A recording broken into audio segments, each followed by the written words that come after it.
British advanced pain clinic, నొప్పి మాయం, surgery దూరం. For appointments 9155515563.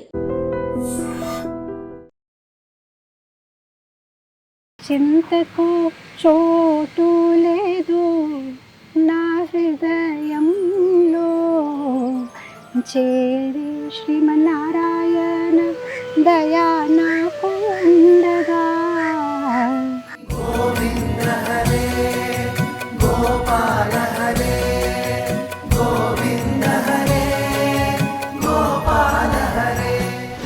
చాలా మంది భగవంతుని నమ్మని నాస్తికులు, మూర్ఖులు ఉంటారు కదా, వీళ్ళు అదే లోకంలో ఎప్పుడూ ఉంటారు. కృష్ణుడు కృష్ణుడు కృష్ణుడు. ఒక లేడీ ఉంది, ఆవిడకి చిన్న లడ్డు గోపాలు ఉన్నారు. ఆవిడకి లడ్డు గోపాల్ అంటే చాలా ప్రేమ. జస్ట్ మనం పిల్లల్లాగానే డ్రెస్ చేస్తూ, స్నానం చేస్తూ, తినిపిస్తూ, ఇది అది, చలికాలంలో స్వెటర్ వేస్తూ చాలా ప్రేమగా.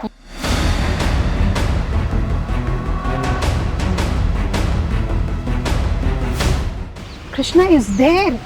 మూర్తి పూజ కాదు, సాక్షాత్ వ్రజేంద్ర నందన భగవాన్ ఉన్నారు మూర్తిలో.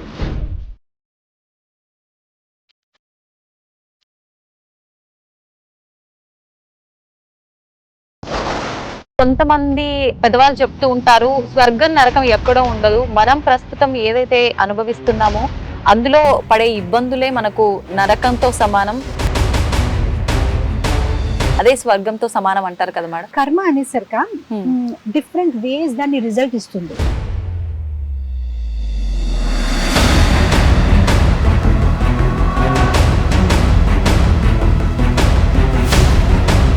ఆ కర్మ ఎలా ఉంటుంది అంటే దాని ఒక ఈక్వేషన్ ఎవరు చెప్పలేరు. మ్యాథ్స్ లో మీరు ఈజీగా చెప్పగలుగుతారు 2+2 4. మీరు చేసిన అదే వస్తుంది, నేను చేసిన అదే వస్తుంది, రాత్రి చేసిన అదే వస్తుంది, పొద్దున్న చేసిన అదే వస్తుంది, జర్మనీలో చేసిన అదే వస్తుంది. కానీ కర్మ అలా కాదు. మీరు ఎప్పుడు ఏది ఎలా ఏం చేశారు, దాంతో కృష్ణుడు ఎలాంటి కాంబినేషన్ పెడతారో తెలియదు.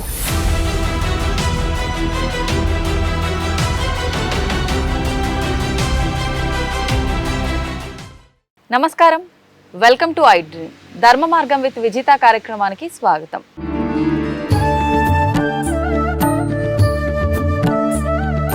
ప్రస్తుతం మనతో పాటు ఉన్నారు విశాఖపట్నం ఇస్కాన్ టెంపుల్ నుంచి నిత్యసేవిని మాతాజీ. ఇప్పుడు మాతాజీతో మాట్లాడి మరిన్ని విషయాలు తెలుసుకునే ప్రయత్నం చేద్దాం, మంచి మంచి విషయాలు మాట్లాడుకుందాం. ప్రస్తుత రోజుల్లో ఎటువంటి విలువలను మనం కోల్పోతున్నామో, ఎటువంటి వాటిల్లో మనం ఇబ్బందులు పడుతున్నామో, వాటికి సంబంధించిన మంచి మంచి విషయాలు ఇప్పుడు మాతాజీతో మాట్లాడి తెలుసుకుందాం. హరే కృష్ణ మాతాజీ. హరే కృష్ణ మాతాజీ.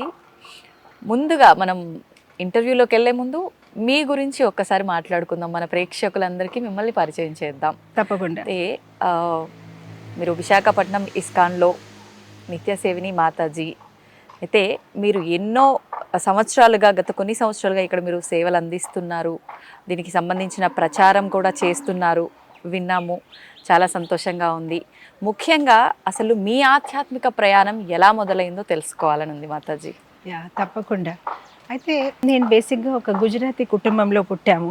సో మామూలుగా గుజరాతీస్ అనేసరికి మేము కృష్ణ భక్తులే అనమాట. సో చిన్నప్పుడు మా పేరెంట్స్ ఒక ఇన్ఫ్లుయెన్స్ చాలా ఉండేది. సో మా తల్లిదండ్రులు నాకు గుర్తుంది, చిన్నప్పుడు నేను వేకప్ అవ్వడమే కృష్ణ భజన్తోనే. మేము కళ్ళు తీర్చినప్పటికైనా భజన అవుతూ ఉంటుంది, మా మదర్ ఫాదర్ వేకప్ చేస్తారు. అండ్ చిన్నప్పటి నుంచి చిన్న చిన్న విషయాలు లైక్ గ్రేట్ఫుల్నెస్, లేచిన వెంటనే కరాగ్రే లక్ష్మి ఆ శ్లోకం చెప్పుతూ, మళ్ళీ పృథ్వీదేవిని ధర్తీదేవిని ప్రణామం చేస్తూ, మళ్ళీ వెళ్ళిన వెంటనే స్నానం చేసినప్పుడు గంగా జమున సరస్వతి గుర్తు చేసుకోవడము. అండ్ ఆ తర్వాత మా ఇంట్లో ఒక చిన్న లడ్డు గోపాల్ ఉండేవాడు. ఆ laddu Gopal was like our family member అనమాట. తనతో మాట్లాడడము, ముచ్చట్లు, ఈరోజు స్కూల్లో ఏమైంది అన్ని ఆయనతో షేర్ చేయడము. మీరు ఒక చిన్న పెన్ అండ్ ఫ్రాక్ కొనినా కూడా వెళ్ళి ఆయనకి చూపించడము, ఇదిగోండి నేను ఈరోజు ఈ పెన్ కొన్నాను. సో మా తల్లిదండ్రులు అలా నేర్పించారు. Laddu Gopal is a part of our family అనమాట. సో ఎవరైనా ఫ్రెండ్స్ తో ఫైట్ అయినా కూడా ఆయనతో షేర్ చేయడము, అలాంటివి అన్ని ఉండేది. ఒక మిత్రురాలితో ఎలా షేర్ చేస్తాము అలా. నీకంతే అలా మేము మా ఇంట్లో పక్కనే టెంపుల్ ఉండేది అనమాట, Krishna temple, ISKCON temple. And ఇంకొక గిరిరాజ్ టెంపుల్ ఉండేదన్నమాట. ఇందాక మీరు చూస్తున్నారా గిరిరాజ్ గోవర్ధన్, ఈ టెంపుల్ మా ఇంటి పక్కనే ఉండేదన్నమాట. సో ఆయనకి వెళ్ళి చేయడం. సో మా ఇంట్లో మా ఫాదర్ సిస్టమ్ ఏం పెట్టారంటే, ఏ రోజైతే మార్నింగ్ మేము హారతికి వెళ్ళామో ఆ రోజు స్కూల్ నడిచి వెళ్ళాలి. పక్కనే ఉండేది స్కూల్, కానీ కూడా పిల్లలు కదా బద్ధకము, చిన్నపాటి పనిష్మెంట్ అది. ఎస్ అది.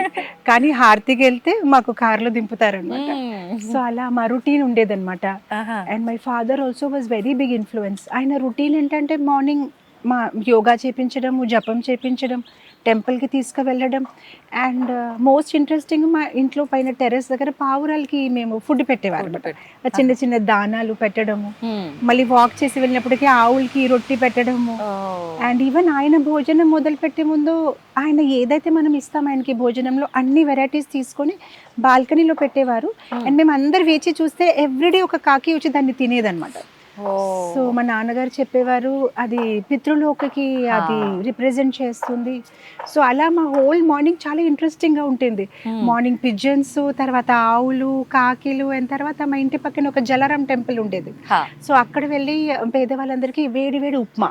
సో మా ఫాదర్ కి ఒక వాళ్ళ ఫ్రెండ్స్ గ్యాంగ్ ఉండేది. ఎవ్రీడే వాళ్ళు వెళ్ళి ఆ ఉప్మా వేయడము, మేము కూడా వెళ్ళి మా ఫాదర్ కి హెల్ప్ చేయడము. మా స్కూల్ 9 o'clock ఉండేది. అదంతా అయ్యేసరికి మార్నింగ్ మళ్ళీ బ్యాక్ వచ్చి మా ఫాదర్ రామాయణం చదివేవారు.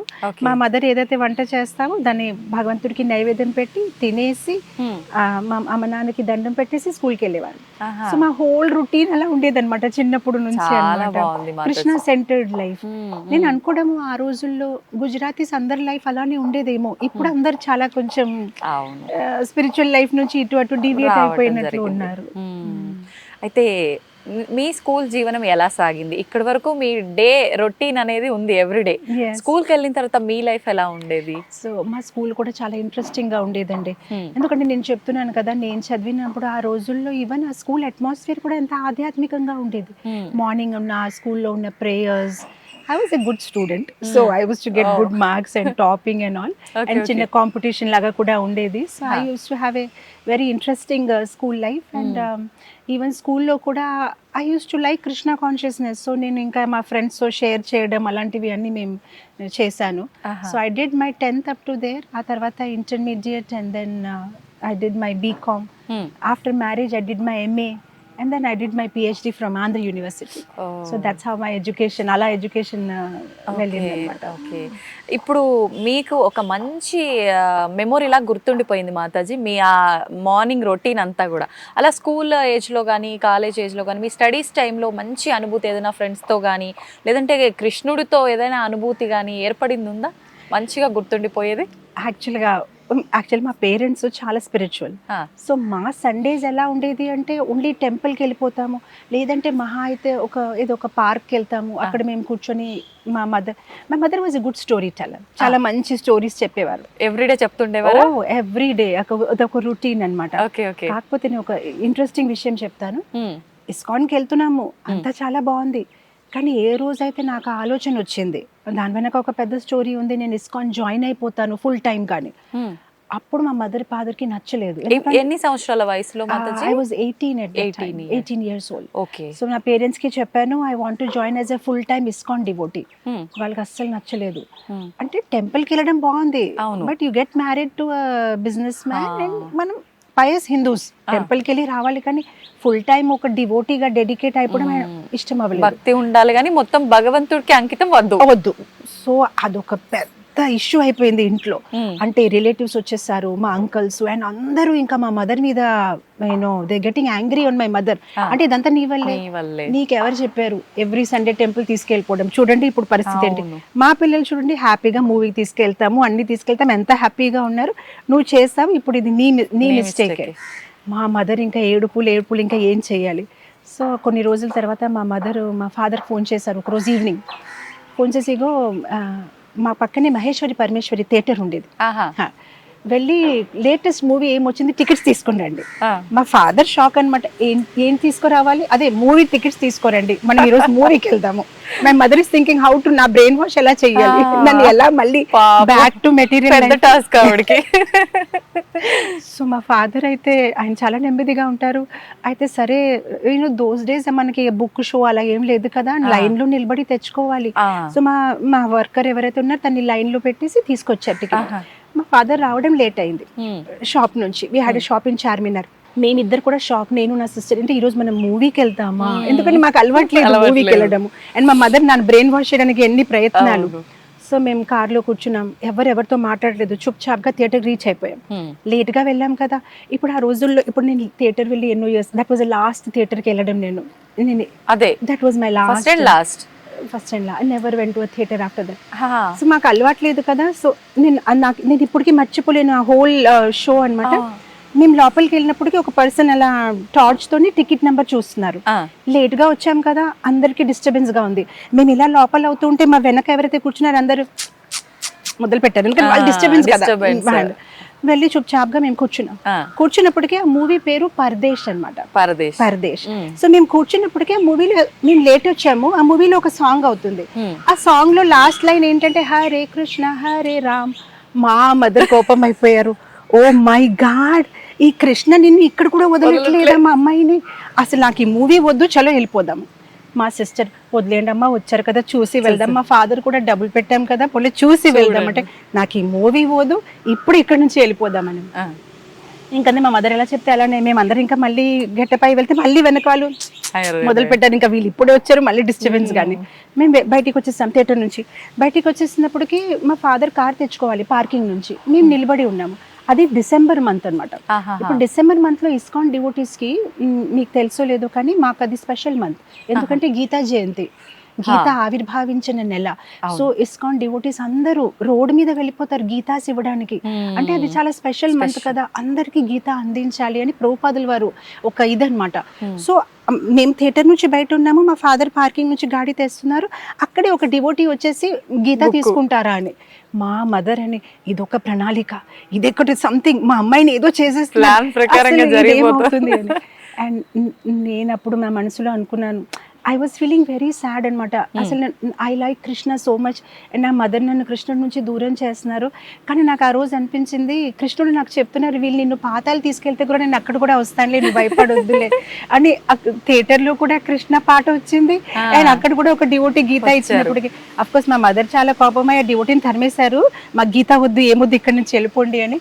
కానీ నాకు మనసులో అనిపించింది, Krishna is looking at me all the time, 24 hours ఆయన నన్ను చెప్తున్నా, నేను ఉన్నానులే, నువ్వేం టెన్షన్ పడొద్దు అనమాట. So that was very interesting.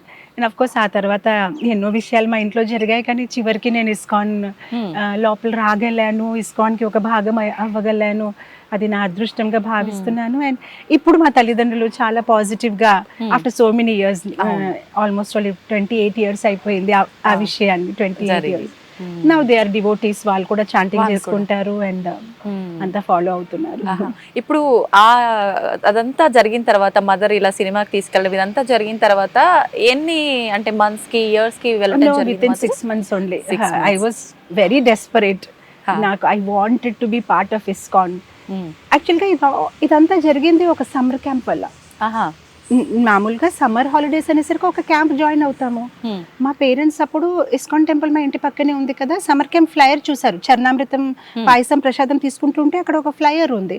ఆ ఫ్లైయర్ చూసి ఇంటికి వచ్చి, ఇగో సమ్మర్ క్యాంప్ చేస్తున్నారు ఇస్కాన్ వాళ్ళు అంటే, అప్పటికి నాకు అంత ఇంట్రెస్ట్ లేదు, టెంపుల్లో ఏం చేసుకుంటాం సమ్మర్ క్యాంప్, సరదాగా స్కేటింగ్, కరాటే, డాన్స్ అంటే బాగుంటుంది అంటే పోన్లే వెళ్ళి వినడమే కదా అని జాయిన్ అయ్యాను.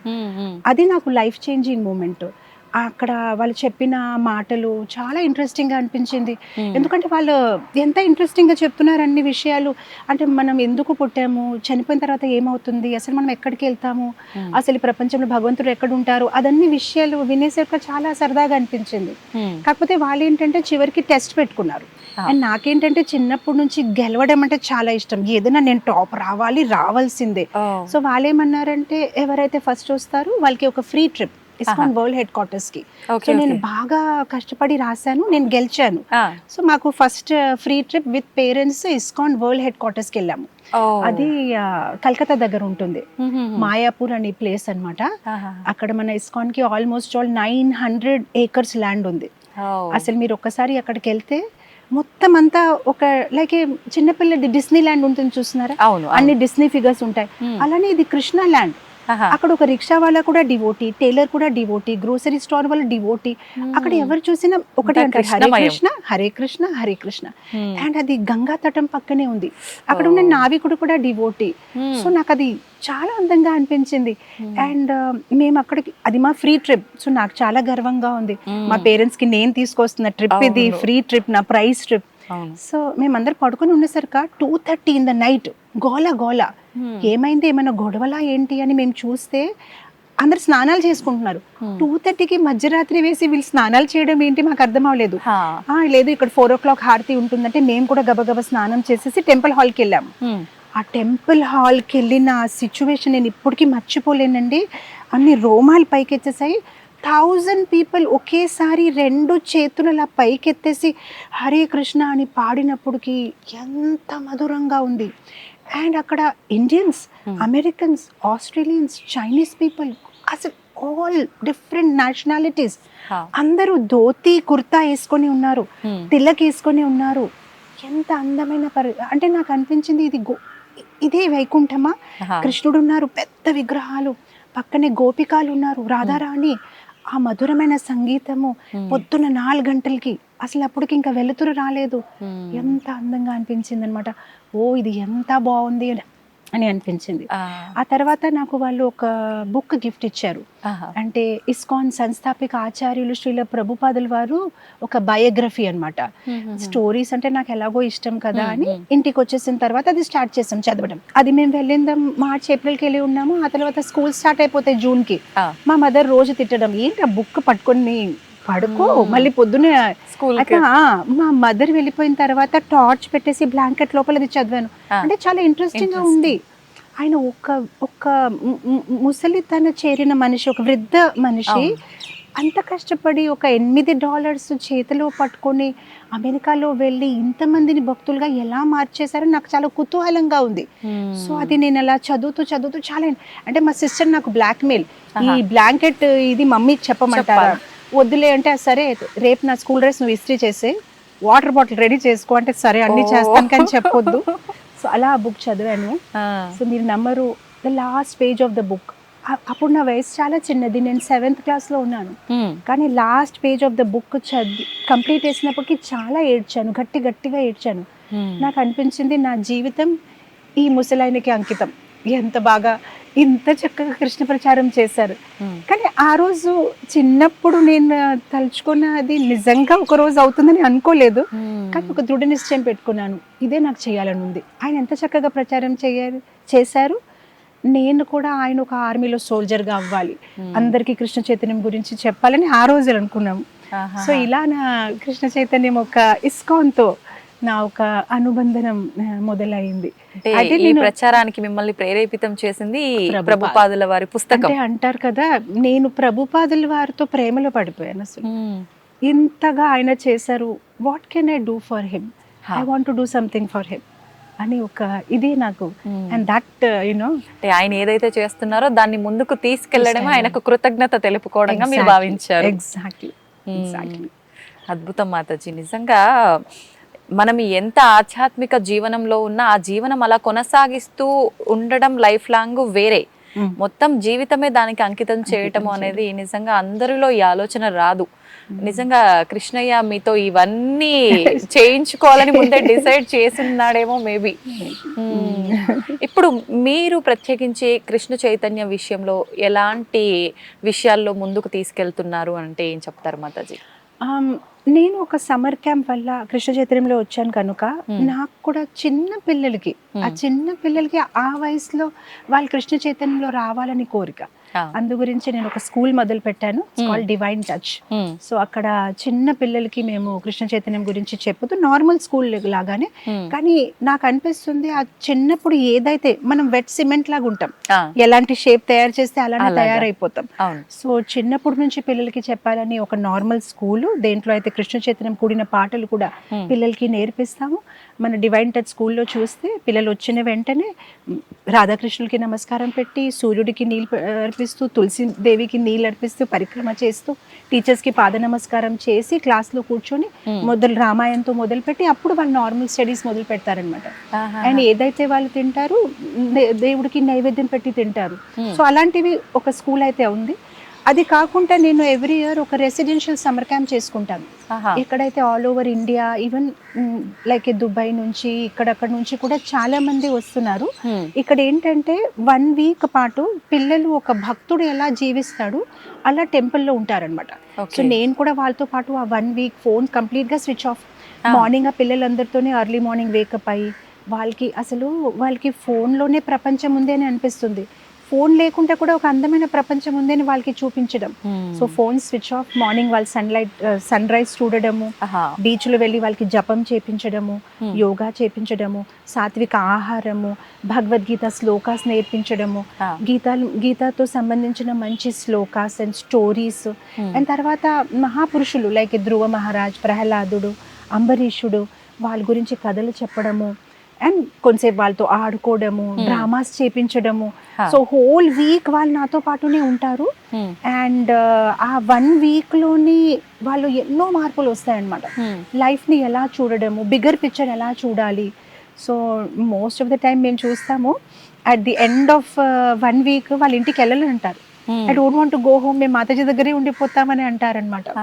ఎర్లీ మార్నింగ్ వేకప్ చేసేసి ఒక క్రమశిక్షణ, సాత్విక ఆహారము, అండ్ కృష్ణుడి గురించి మంచి పాటలు నేర్పించడము, అండ్ చిన్న చిన్న విగ్రహాలు ఇస్తాం. వాళ్ళు కృష్ణుడిని ఎలా సరదాగా డెకరేట్ చేయడము, అండ్ పాలకీ సేవ, అండ్ రాత్రి ఒక్కొక్కసారి బాన్ ఫైర్ పెట్టేసి మేము చుట్టూ హరే కృష్ణ కీర్తన చేసి డాన్స్ చేయడము, అలాంటి ఎన్నో యాక్టివిటీస్ వాళ్ళ చేత చేపిస్తానన్నమాట.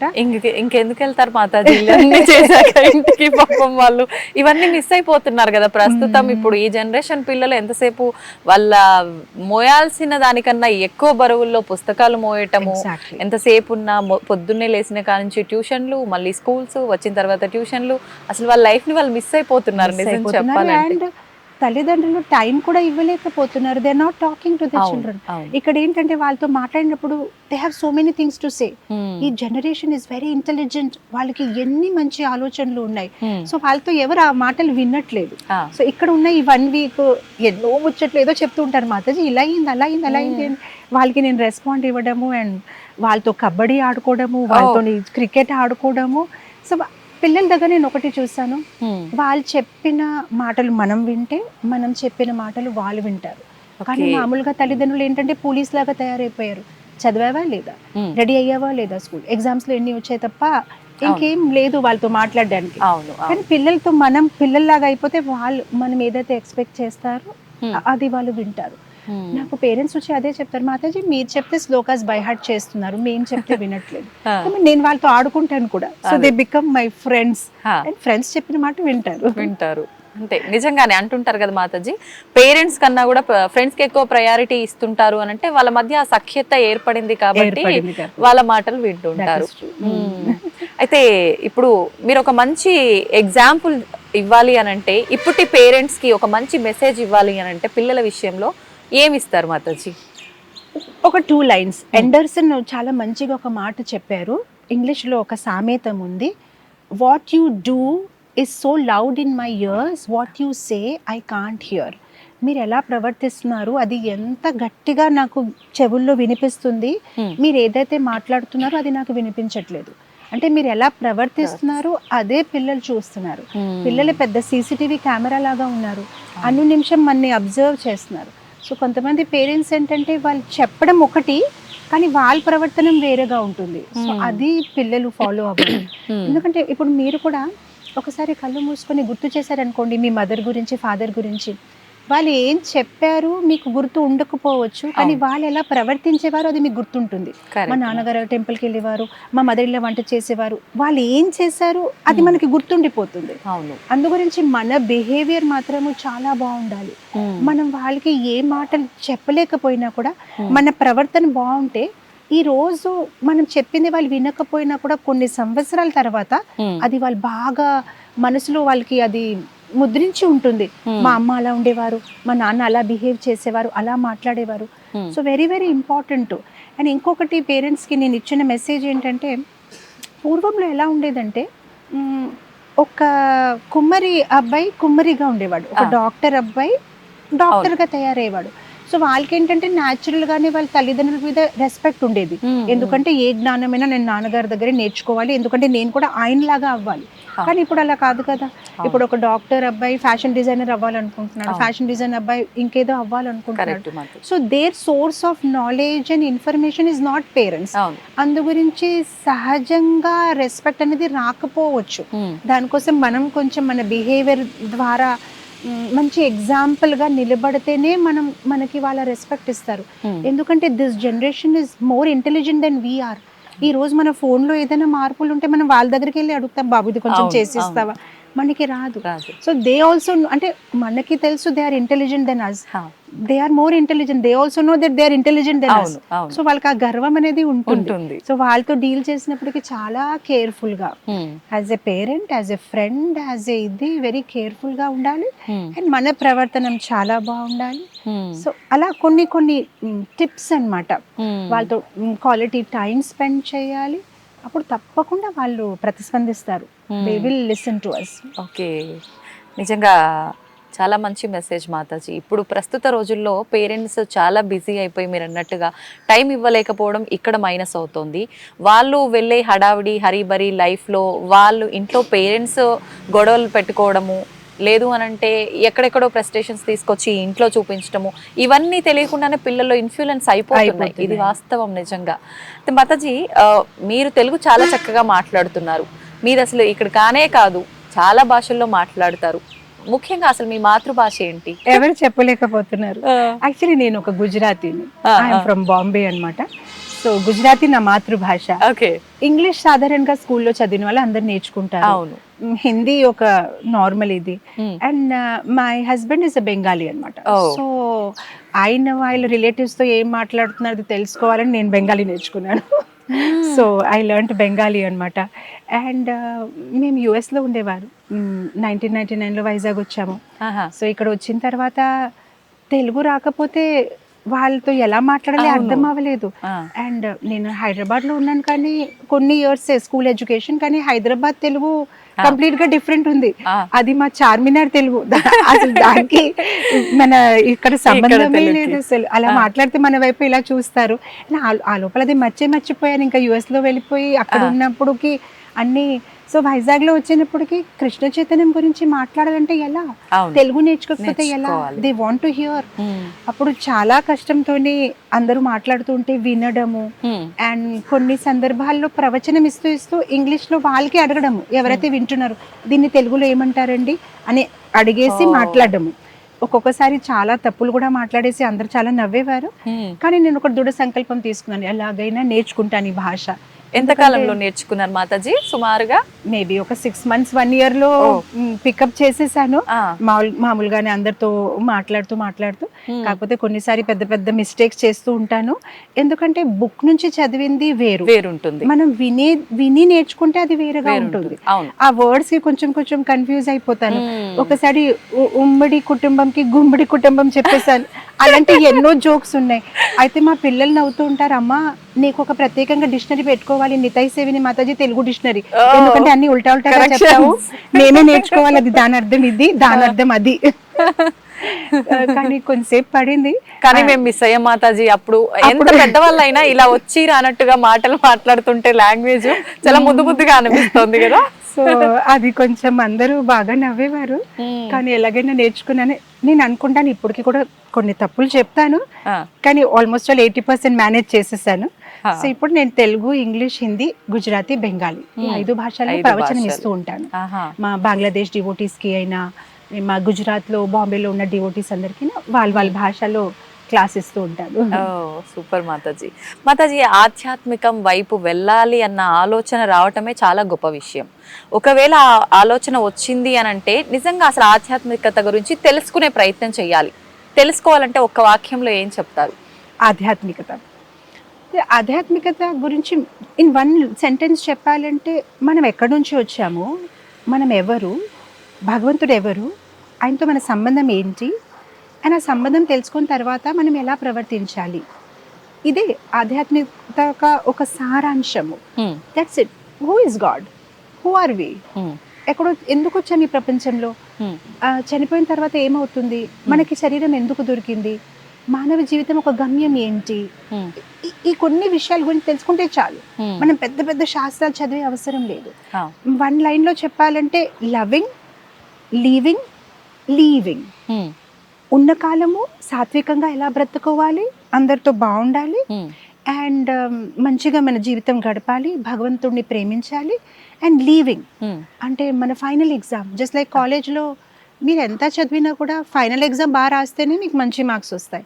అలానే మన మానవ జీవితంలో కూడా మన జీవితం అంతా బాగానే గడిపాం, కానీ ఆ చివరి సమయం ప్రయాణకాలే ఎప్పుడైతే మనం ఈ దేహాన్ని త్యాగం చేస్తామో అప్పుడు మన సిచ్యువేషన్ ఏంటి, అది చాలా ఇంపార్టెంట్. అదే మెయిన్ ఫైనల్ ఎగ్జామ్. ఆ సమయంలో మనం భగవంతుడిని తలుచుకోగలుగుతున్నామా లేదా, అదే నిర్ధారిస్తుంది మన తర్వాత ప్రయాణము. అంటే భగవద్గీతలో ఒక శ్లోకం ఉంది, యం యం వాపి స్మరణ్ భావం త్యజతంతే కలేవరం తం తం ఇవేతి కౌంతేయ సదా తదభావ భావితం. ఆ చివరి సమయంలో మనం ఏదైతే గుర్తుపెట్టుకుంటామో, ఎవరికైతే గుర్తుపెట్టుకుంటామో ఆ ఒక శరీరంలో మనం ప్రవేశిస్తాము. సో చివరి సమయంలో మనము మన పిల్లల గురించి అయినా ఎవరి గురించి ఆలోచిస్తే మనకి మళ్ళీ ఆ కుటుంబంలో జన్మం అనేది వస్తుంది. అసలు భాగవతంలో దీని గురించి ఒక పెద్ద కథ ఉంది. ఎలా ఒక గొప్ప రాజు ఉండేవాడు, అన్ని త్యాగం చేశాడు, ఒక్క అడవిలో గుడుసు కట్టేసి మందాకిని నది తటంలోని ఒక చెట్టు కింద తపస్సు చేసుకుంటున్నాడు. కానీ ఆ సమయంలో ఏంటంటే ఒక వేటగాడు రావడము, ఒక జింకని చంపడానికి ప్రయత్నించడము, ఆ జింక గర్భవతి అన్నమాట. అప్పుడు ప్రసరించి చిన్న బేబీని జన్మం ఇచ్చింది, ప్రసరించింది. అండ్ ఆ జింక అక్కడికే చనిపోతుంది అనమాట. దీనికి జాలి వేసి అయ్యో దీనికి ఎవరు లేదని ఆ బేబీ జింకని ఆ లేడీని చూస్తూ గడిపేశాడు కొన్ని రోజులు. అప్పుడు ఏమైందంటే చివరి సమయంలో తను ఎప్పుడైతే దేహాన్ని త్యాగం చేస్తున్నాడో ఆ జింక గురించి ఆలోచిస్తూ ఉండిపోయాడు. తన్ని ఎవరు చూస్తారో, ఆ క్రూర పశువులు తన్ని తినేస్తారేమో అని. ఆ జింక గురించి ఆలోచిస్తూ శరీరాన్ని వదిలాడు కనుక తర్వాత జన్మంలో తనకు ఒక జింక శరీరం వచ్చింది. అది వింటే ఎంత బాధగా ఉంటుంది అంటే, అన్ని వదిలేసి చివరికి ఆ జింక మీద ప్రేమ పెంచుకున్నప్పటికీ తనకి జింక శరీరం వచ్చింది. సో అందు గురించి భగవద్గీతలో కృష్ణుడు అంటారు, ఆ చివరి సమయం చాలా ఇంపార్టెంట్. మేము దేని గురించి ఆలోచిస్తున్నాం అనమాట. అందు గురించి మన లైఫ్ అంతా కృష్ణని సెంటర్ పెట్టుకొని గడిపి ఉంటే ఆ చివరి సమయంలో దేవుడిని తలుచుకోగలుగుతాం. కొందరు అంటారు ఇప్పుడు నాకు ఎలా కావాలో అలా బ్రతుకుతాను, లాస్ట్లో అంతే నారాయణ స్మృతి చేద్దామంటే అది అవ్వదు. రోజంతా ఏం చేస్తాము, రాత్రి కలలో అదే వస్తుంది. లైఫ్ అంతా ఏం చేస్తాము, చివరి సమయంలో అదే గుర్తొస్తుంది, ఇంకేది రాదు. మనం ఎంత ప్రయత్నించినా. నాకు గుర్తుంది, మా గురుగారు పరమ గురుగారు శ్రీల ప్రభుపాదుల వారు అండేవారు, ఒక లేడీ వాళ్ళ హస్బెండ్ చివరి సమయంలో హాస్పిటల్లో ఉన్నారు. She's telling him chant chant chant, భగవంతుడి నామం తీసుకోండి తీసుకోండి తీసుకోండి. తను అంటున్నాడు కాంట్ కాంట్ కాంట్ అంటే ఇప్పుడు కూడా కృష్ణ అని చెప్పట్లేదు, చేయలేను. సో ప్రభుపాదుల వారు అనేవారు చివరి సమయంలో ఎవరికైనా ఇప్పుడు చేయండి అంటే వాళ్ళు చేయలేరు. అంటే లైఫ్ అంతా అభ్యాసం చేసుకుంటేనే ఆ చివరి సమయంలో సునాయాసంగా కృష్ణ పేరు రావచ్చు. ఎందుకంటే అకార్డింగ్ టు గరుడ పురాణ్ మనం ఎప్పుడైతే చనిపోతాం, మన ఆత్మ శరీరం నుంచి బయటికి వెళ్తుంది, 40,000 స్కార్పియన్స్ మనకి ఒకేసారి బైట్ చేసిన పెయిన్ ఉంటుందన్నమాట బాడీలోని. ఆ టైంకి కృష్ణుడు ఎలా గుర్తొస్తారు ఇంత పెయిన్ లో ఉన్నప్పుడు? కానీ అభ్యాసం చేసి ఉంటే సునాయాసంగా కృష్ణ రామ అని గుర్తొస్తుంది. అంటే మన ప్రతి కదలికలో కూడా భగవన్ నామ స్మరణ ఉంటే గనక జీవనం కొనసాగించిన ప్రతి నిత్యం కూడా తెలియకుండానే వచ్చేస్తుంది. ఎంత ఇబ్బందిలో ఉన్నా ఆయనే చూసుకుంటారు. అరే ఇది మీతో షేర్ చేయాలి. యాక్చువల్గా రామానుజాచార్య స్వామి ఒక మంచి మాట అన్నారు. అది ఒక పెద్ద కథ. యాక్చువల్గా కాంచీపూర్ణ అని ఒక భక్తుడు ఉండేవాడు, తను భగవంతుడితో సంభాషణం చేసేవాడు. రామానుజాచార్య స్వామి ఆయనకి అడిగారు, నాకు కొన్ని క్వశ్చన్స్ ఉన్నాయి, భగవంతుడికి అడిగి నాకు చెప్పు. దాంట్లో చాలా ఉన్నాయి ఆ క్వశ్చన్. దాంట్లో ఒక క్వశ్చన్ ఏంటంటే, ఎవరైనా జీవితం అంతా భగవంతుని తలుచుకున్నారు అనుకోండి, కానీ చివరి సమయంలో ఇప్పుడు ఒక్కొక్కసారి చూస్తారా యాక్సిడెంట్స్ ద్వారా లేదంటే ఏదైనా వ్యాధికి గురి అయినప్పుడు వాళ్ళు భగవంతుణ్ణి తలుచుకోలేకపోతే వాళ్ళ పరిస్థితి ఏంటి? జీవితం అంతా భగవంతుని తలుచుకున్నారు కదా. అవును. అప్పుడు భగవంతుడు దానికి సమాధానం ఏం చెప్పారంటే, అలాంటి భక్తుడికి నేనే వచ్చిన స్మరణాన్ని తెప్పిస్తాను చివరి సమయంలో. అది నేను ఒక వాగ్దానం ఇస్తున్నాను, ప్రామిస్ ఇస్తున్నాను. అలాంటి భక్తుడు ఎవరైతే జీవితం అంతా నన్ను తలుచుకున్నాడు, ఆ చివరి సమయంలో తనను మర్చిపోయినా కూడా నేను వచ్చి నిలబడతాను, నా ఒక దర్శనం ఇచ్చి తను గుర్తు తెచ్చుకుంటాను అనమాట. దాన్ని గుర్తు పెట్టుకుంటాను, గుర్తిస్తానంటే what you say in Telugu, I will remind him. తన్ని నేను రిమైండ్ చేస్తాను. అంటే ఆఖరి సమయంలో తను పడే ఇబ్బందిలో తను నా నామస్మరణ మర్చిపోయినా నేను తనని మర్చిపోను. ఎగ్జాక్ట్లీ. ఇంకా భగవంతుడే వచ్చి ఎదుట నిలచున్నాడు అంటే మన నోట్లోంచి తెలియకుండానే వచ్చేస్తుంది. Such a beautiful thing. చాలా. And it gives us so much hope that okay, నేను హోల్ లైఫ్ చేసింది వేస్ట్ అవ్వదు. అవును. Krishna will remind me. నిజంగా మానవులంటేనే ఏదో ఒక చిన్న స్వార్థం ఉంటుంది. ఏదైనా చేస్తున్నామంటే దానికి ప్రతిఫలం ఖచ్చితంగా ఉండాలి, అంతే కదా మాతాజీ? అలాగే ఇప్పుడు నేను అంతా భగవంతుడి నామస్మరణలో ఉన్నాను, ఆయన సేవలో ఉన్నాను అని అంటే ఖచ్చితంగా నాకు మోక్షం లభిస్తుంది అనే ఒక స్వార్థం అక్కడ కూడా, అంతే కదా మాతాజీ? కరెక్టే అంటారా ఆ స్వార్థం ఉండటం? నథింగ్ రాంగ్ అండి. భగవంతుడ దగ్గర ఏదైనా ఆశించడము దాంట్లో తప్పు ఏమీ లేదు. మీరు చూస్తే ఈవెన్ మన డే టు డే లైఫ్లో కూడా మనం ఏదైతే చేస్తామో it is because of 4 things. లేదంటే బాధ్యత, లేదంటే భయము, లేదంటే ప్రేమ, లవ్, ఫియర్, డ్యూటీ. లైక్ ఇప్పుడు మీరు డిజైర్. చిన్న పిల్లలు చూడండి, తల్లిదండ్రుల దగ్గర ఎందుకు చదువుతామంటే భయం, నాన్న కొడతారేమో, మంచి మార్క్స్ రావాలి అని స్టార్టింగ్ లో భయం ఉంటుంది. కొంచెం పెద్ద అయిన తర్వాత భయం కాదు కానీ డిజైర్, మంచిగా చదివితే ఫోన్ కొని పెడతారేమో, సైకిల్ కొని పెడతారేమో అని ఒక డిజైర్ ఉంటుంది, ఆశ. ఇంకా కొంచెం పెద్ద అయినప్పటికీ ఆ భయం లేదు, డిజైర్ లేదు, కాకపోతే బాధ్యత అని అనిపిస్తుంది. అయ్యో అంత చేశారు నాన్న నా కోసం, నేను కూడా చెయ్యాలి. కానీ ఆ తర్వాత ఇంకా కొంచెం పెద్ద అయినప్పుడు ఏంటంటే బాధ్యత కూడా కాదు, ఐ లవ్ మై ఫాదర్, ప్రేమ. అలా భగవంతుడి దగ్గర కూడా మనం స్టార్టింగ్ లో ఆయనతో ఒక రిలేషన్షిప్ మొదలైనప్పుడు భయమే ఉంటుంది. అయ్యో ఆయన తలుచుకోవాలి, అంత బాగుండాలి, ఆయన నన్ను బాగా చూసుకోవాలి. లేదంటే డిజైర్ ఉండొచ్చు, ఓ టెంపుల్కి వెళ్ళి జపం చేస్తే కృష్ణుడు నాకు ఇది ఇస్తారా, అది ఇస్తారా, వీసా, మార్క్స్, జాబ్, అమ్మాయి, సంథింగ్. ఆ తర్వాత ఒక బాధ్యత అనిపిస్తుంది, ఓ భగవంతుడు నా కోసం ఇంత చేశారు, నేను కూడా ఆయనకి తిరిగి ప్రార్థించాలి. ఆ తర్వాత అనిపిస్తుంది, no, I love Krishna, I just love him, నేను భగవంతుని ప్రేమిస్తున్నాను. So it's a natural progression. So మనం భగవంతుడి దగ్గర ఏదైనా అడగడం, ఆశించడం అది తప్పు కాదు. ఎలా అయితే మన తల్లిదండ్రుల దగ్గర మనం ఆశిస్తామో అలా భగవంతుడు కూడా he's our father, he's our well wisher, ఆయన దగ్గర మనం ఏదైనా అడగొచ్చు. మీరు ఎలాగైతే ఒక మిత్రుడిలా భావించారో, కృష్ణుణ్ణి ఎలా ప్రేమించారో, ప్రతి ఒక్కరు కూడా ఒక రిలేషన్లా అనుకుంటే గనక తెలియకుండానే ఆ భక్తి కాస్త లవ్గా మారిపోతుంది. అదంతా కూడా చాలా ప్యూర్గా ఉంటుంది మాతాజీ కదా. ఈ ఆధ్యాత్మిక జీవనంలోకి మొదలయ్యాము అనంటే ఖచ్చితంగా ఇప్పుడున్న సమాజంలో ప్రతి చిన్న చిన్న దానికి కూడా ఎంతో ఎక్కువ స్ట్రెస్ తీసుకుంటూ ఉంటాము. ఈ ఒత్తిడి పెరిగిపోయి తెలియకుండానే అనారోగ్యానికి లోనవుతూ ఉంటాము. ఆధ్యాత్మికంలో ఉన్న వాళ్ళు నిజంగా ఇవన్నీ లేకుండా, ఇవన్నీ తగ్గిపోయి ఒత్తిళ్ళు ప్రశాంతంగా జీవనం కొనసాగించంటారా మాతాజీ? ఒక భగవద్గీతలో 700 శ్లోకాస్ ఉన్నాయి, 18 చాప్టర్స్ ఉన్నాయి. దాని నుంచి ఓన్లీ 3 శ్లోకాస్ ఎవరైనా వాళ్ళ మనసులో ఉంచుకున్నారనుకోండి, వాళ్ళకి ఆ ఒత్తిడి అనేది ఎప్పటికీ రాదు. ఓన్లీ 3 శ్లోకాస్. ఫస్ట్ ఏంటంటే ఒత్తిడి అనేది ఎందుకు వస్తుందంటే బికాస్ ఆఫ్ ఎక్స్పెక్టేషన్. ఇప్పుడు పిల్లలు, నేను ఏదో ఎక్స్పెక్ట్ చేస్తాను, నాకు ఎగ్జామ్లో ఇన్ని మార్క్స్ రావాలి, నాకు ఈ జాబ్ రావాలి, నాకు ఇది రావాలి, ఎక్స్పెక్టేషన్. అది రాకపోతే డిసప్పాయింట్మెంట్, స్ట్రెస్, యాంగ్జైటీ. కానీ భగవద్గీతలో భగవంతుడు అంటారు, కర్మణేవాధికారస్య మా ఫలేషు కదాచన. నువ్వు నీ పని చేసుకో కానీ ఫలాన్ని ఆశించకూడదు. ఆ ఒక శ్లోకాన్ని మనం పర్ఫెక్ట్ గా మన జీవితంలో ఆచరించాలి. కానీ ఇప్పుడు మీరు అనొచ్చు, అది ఎలా అవుతుంది, కష్టపడినప్పటికీ నాకు రిజల్ట్ కావాలి అండి. కానీ ఇక్కడ ఏంటంటే ఆ ఒక శ్లోక ద్వారా భగవంతుడు మనకి ఏం చెప్తున్నారంటే, ఫల నీ చేతిలో లేదు. ఈరోజు పిల్లలకి స్ట్రెస్ ఎందుకు ఉందంటే వాళ్ళ మ్యాథమెటికల్ ఈక్వేషన్ రాంగ్ ఉంది. వాళ్ళు ఏమనుకుంటున్నారంటే hard work is equal to result, which is a wrong formula. Hard work is equal to result కాదు.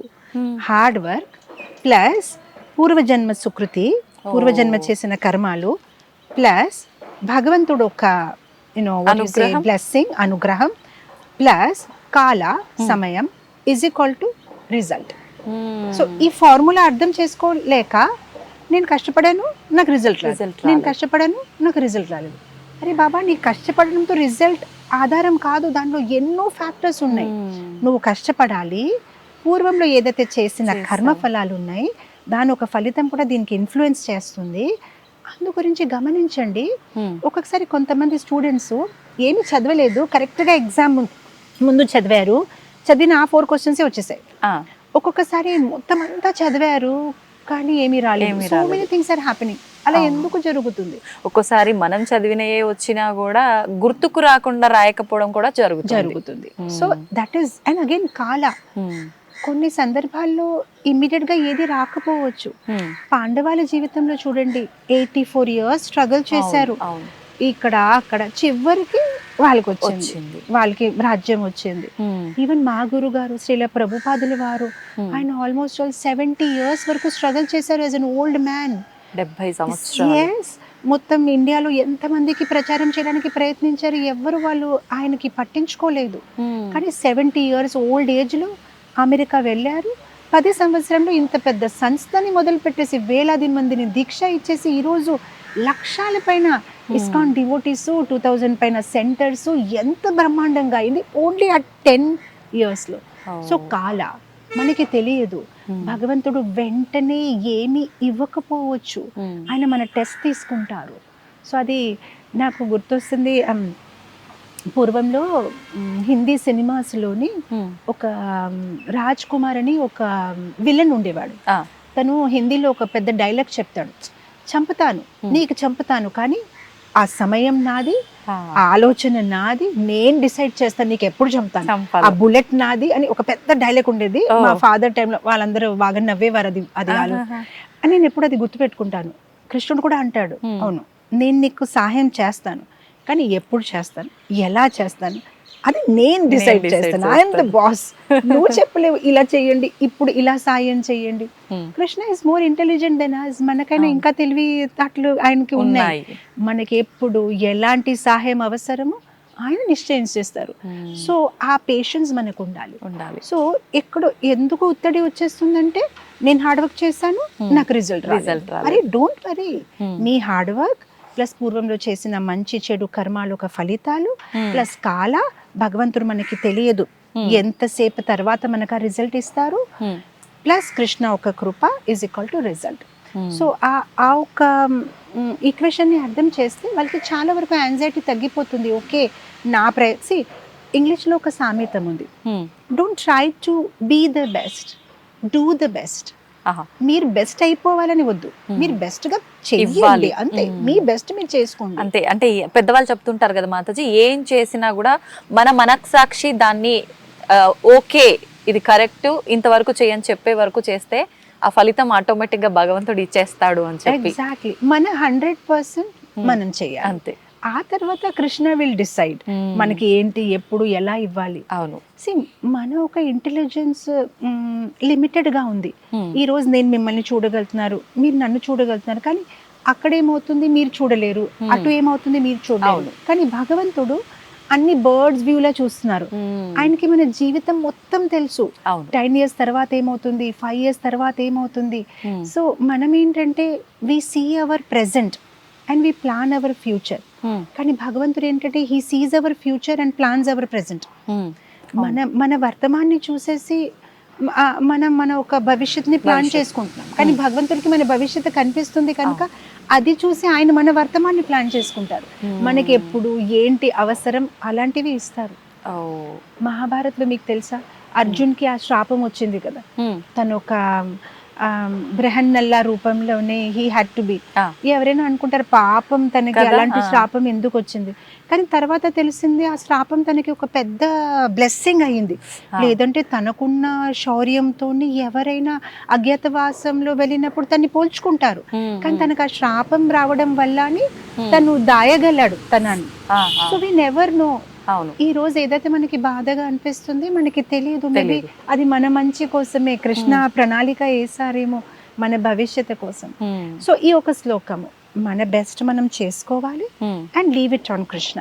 Krishna has his own plan, expectations. Second ముత్తడి ఎందుకు వస్తుందంటే comparison. I want to be like you, I want to be like him, I want అంటే మనకి ఏంటంటే అందరు photo కాపీలుగా అవ్వాలని మనకి చాలా ఇష్టం. అంతే. అరే మనం ఒరిజినల్ గా ఉండొచ్చు కదా. ఒకవేళ కృష్ణుడు నిజంగానే మనకి అతనిలాగా చెయ్యాలనుకుంటే అప్పుడే అతనిలాగా చేసి పంపిస్తాడు. ఇక్కడ వచ్చిన తర్వాత మన కష్టపడి తనలాగా చేయడానికి ఎందుకు ప్రయత్నించాలి? ఎగ్జామ్ హాల్లో ఒక అమ్మాయి వెళ్ళింది, కానీ ఆవిడ ఇంగ్లీష్ ఎగ్జామ్ అనుకుంది, కానీ ఎగ్జామ్ చూసేస్తే మ్యాథ్స్ అన్నమాట. సో ఇంకా ఓ టెన్షన్ అయిపోయి ఇప్పుడు ఏం చెయ్యాలి, అయ్యో కృష్ణ ఏంటి ఇలా అయ్యిందని. కానీ చూస్తే ఫ్రంట్ లోని టాపర్ ఉన్నాడు అనమాట, స్కూల్ టాపర్ ఫ్రంట్ లో కూర్చున్నాడు. అప్పుడు ఆవిడ మనసులో అనుకుని పోన్లే నేను అలా చేసినా కూడా కృష్ణ నాకు హెల్ప్ చేశారు, ఫ్రంట్ లో టాపర్ ఉన్నాడు కదా, ఇంకా హ్యాపీగా కాపీ కొట్టేస్తాను. మొత్తం అంతా కాపీ కొట్టేసింది, అయిపోయింది. బయటికి వచ్చారు ఎగ్జామినేషన్ హాల్ నుంచి. అందరు అడిగారు ఎలా రాసావు? చాలా బాగా రాశాను, అసలు నేను ప్రిపేర్ అయ్యి రాలేదు, కానీ నా ఫ్రంట్ లో ఎవరైతే ఉన్నాడు కదా ఫుల్ తను ఏం రాస్తున్నా. అప్పుడు అందరు అన్నాడు అవునా నీకు తెలియదా విషయం? ఏంటి విషయం? అసలు అందరు ఎగ్జామినేషన్ పేపర్స్ వేరే వేరేగా ఉన్నాయి, సెట్స్ అన్నమాట. అయ్యో నేను మొత్తం అంతా తన పేపర్ కాపీ చేశాను. మన లైఫ్ లో కూడా అదే అవుతుంది. మనం ఇతన్ని కాపీ చేయాలనుకుంటున్నాం, అతన్ని కాపీ చేయాలనుకుంటున్నాం, కానీ తన క్వశ్చన్ పేపర్ వేరేగా ఉంది, నీ క్వశ్చన్ పేపర్ వేరేగా ఉంది. తన్ని కాపీ చేసిన మీరు పాస్ అవ్వరు, భగవంతుడు మీకు వేరే క్వశ్చన్ పేపర్ ఇచ్చారనమాట. అంటే మనకి ఏది అనిపిస్తుందో అది చేయటమే కరెక్ట్ అంటారా మాతాజీ? మన స్వభావం ప్రకారం భగవంతుడు మనకు ఒక స్వభావాన్ని ఇచ్చారు, ఒక పరిస్థితిని ఇచ్చారు. నేను నా ప్రవచనంలో ఒక లైన్ మళ్ళీ మళ్ళీ చెప్తూ ఉంటాను. ఒక ఆవు అనేది పాలిస్తుంది, ఒక నెమలి అనేది డాన్స్ చేస్తుంది. నెమలి ఆవులాగా అవడానికి ప్రయత్నించకూడదు, అవును, అండ్ ఆవు నెమలిలాగా డాన్స్ చేయడానికి ప్రయత్నించకూడదు. మనకి ఎలాంటి గిఫ్ట్స్ భగవంతుడు ఇచ్చారు దానిలోనే సంతోషపడి okay I have this talent, నేను ఇదే చేస్తాను. I don't have to be like you, I don't have to be like him. నాకేదైతే భగవంతుడు ఇచ్చారో I will do my best. So స్టూడెంట్స్కి ఎందుకు ఒత్తిడి వస్తుందంటే they want to be like somebody, ఇతనిలాగా అతనిలాగా ఇతనిలాగా. నేను ఎవరిలాగా ఉండను, నాకు కృష్ణుడు ఏదైతే సామర్థ్యం ఇచ్చారో నేను అలా ప్రవర్తిస్తాను, నేను I will do my best అనమాట. See everybody cannot become an engineer, everybody cannot become a doctor. So ఆ ప్రయత్నాలు ఎందుకు, మనం ఏం చేయగలుగుతున్నాం, డూ అవర్ బెస్ట్, అందులోనే మనం బెస్ట్ ఇస్తే సరిపోతుంది. నా స్వభావం ప్రకారం నేను నా బెస్ట్ చేసుకుంటాను. సో దానికి ఒక భగవద్గీత శ్లోక ఉందన్నమాట, స్వధర్మాన్ని సరిగ్గా పాటించుకోండి, పరధర్మాన్ని ఇమిటేషన్ చేయడానికి ప్రయత్నించొద్దు, మీ ధర్మాన్ని మీ స్వభావం ప్రకారం మీరు ఏం చేయగలుగుతారు అది బెస్ట్ చేయండి, వేరే వాళ్ళని కాపీ చేయడానికి ప్రయత్నించొద్దు. సో ఫస్ట్ థింగ్ ఇస్ కర్మనివాధికారస్య, సెకండ్ థింగ్ ఇస్ స్వధర్మాన్ని పాటించడం, థర్డ్ థింగ్ భగవద్గీతలో అంటారు యుక్త ఆహార విహారస్య, యుక్త చేష్టత. మీరు ఎవ్రీథింగ్ లిమిటెడ్ గా చేయాలి, ఆహారమైనా నిద్రైనా చేష్టలైనా ప్రతిదీ రెగ్యులేటెడ్ గా చేయాలి, రెగ్యులేటెడ్ గా నియమం ప్రకారం చేసుకోవాలి. మనం ఎందుకు ఇబ్బంది పడతామంటే గులాబ్ జామున్ తినడంలో తప్పు లేదు, ఎక్కువ తింటే డయాబెటీస్, డబ్బులు సంపాదించడంలో తప్పు లేదు, కానీ ఎక్కువ వర్కింగ్ అవర్స్ అయితే హెల్త్ పాడవుతుంది. ఏదైనా ఎక్కువ కాదు, ప్రతిదీ ఎంటర్టైన్మెంట్ లో తప్పు లేదు, మరి ఎక్కువ ఎంటర్టైన్మెంట్ చేస్తే you will lose your peace అన్నమాట. టీవీ చూడడంలో తప్పు లేదు, ఎక్కువ చూస్తే ప్రాబ్లం ఉంది. ఎవ్రీథింగ్ లిమిటెడ్ గా చేసుకుంటే ఎవ్రీథింగ్ యూ కెన్ డూ. కృష్ణుడు మీరు ఏం తినాలనుకుంటే తినండి, మీరు ఏం చూడాలనుకుంటే చూడండి, కానీ ప్రతిదానికి ఒక నియమం, ఒక క్రమశిక్షణ. సో ఇది భగవంతుడు గీతాలో చెప్తున్నారు, యుక్త ఆహార విహారస.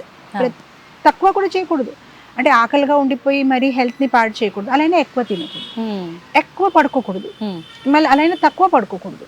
సో శ్రీల ప్రభుపదులు వారు చెప్పేవారు అనమాట, మరీ తక్కువ పడుకుంటే క్రేజీ అయిపోతావు, ఎక్కువ పడుకుంటే లేజీ అయిపోతావు, లేజీ వద్దు క్రేజీ వద్దు, ఎవ్రీథింగ్ పర్ఫెక్ట్ గా ఉండాలి, మధ్యస్థంగా.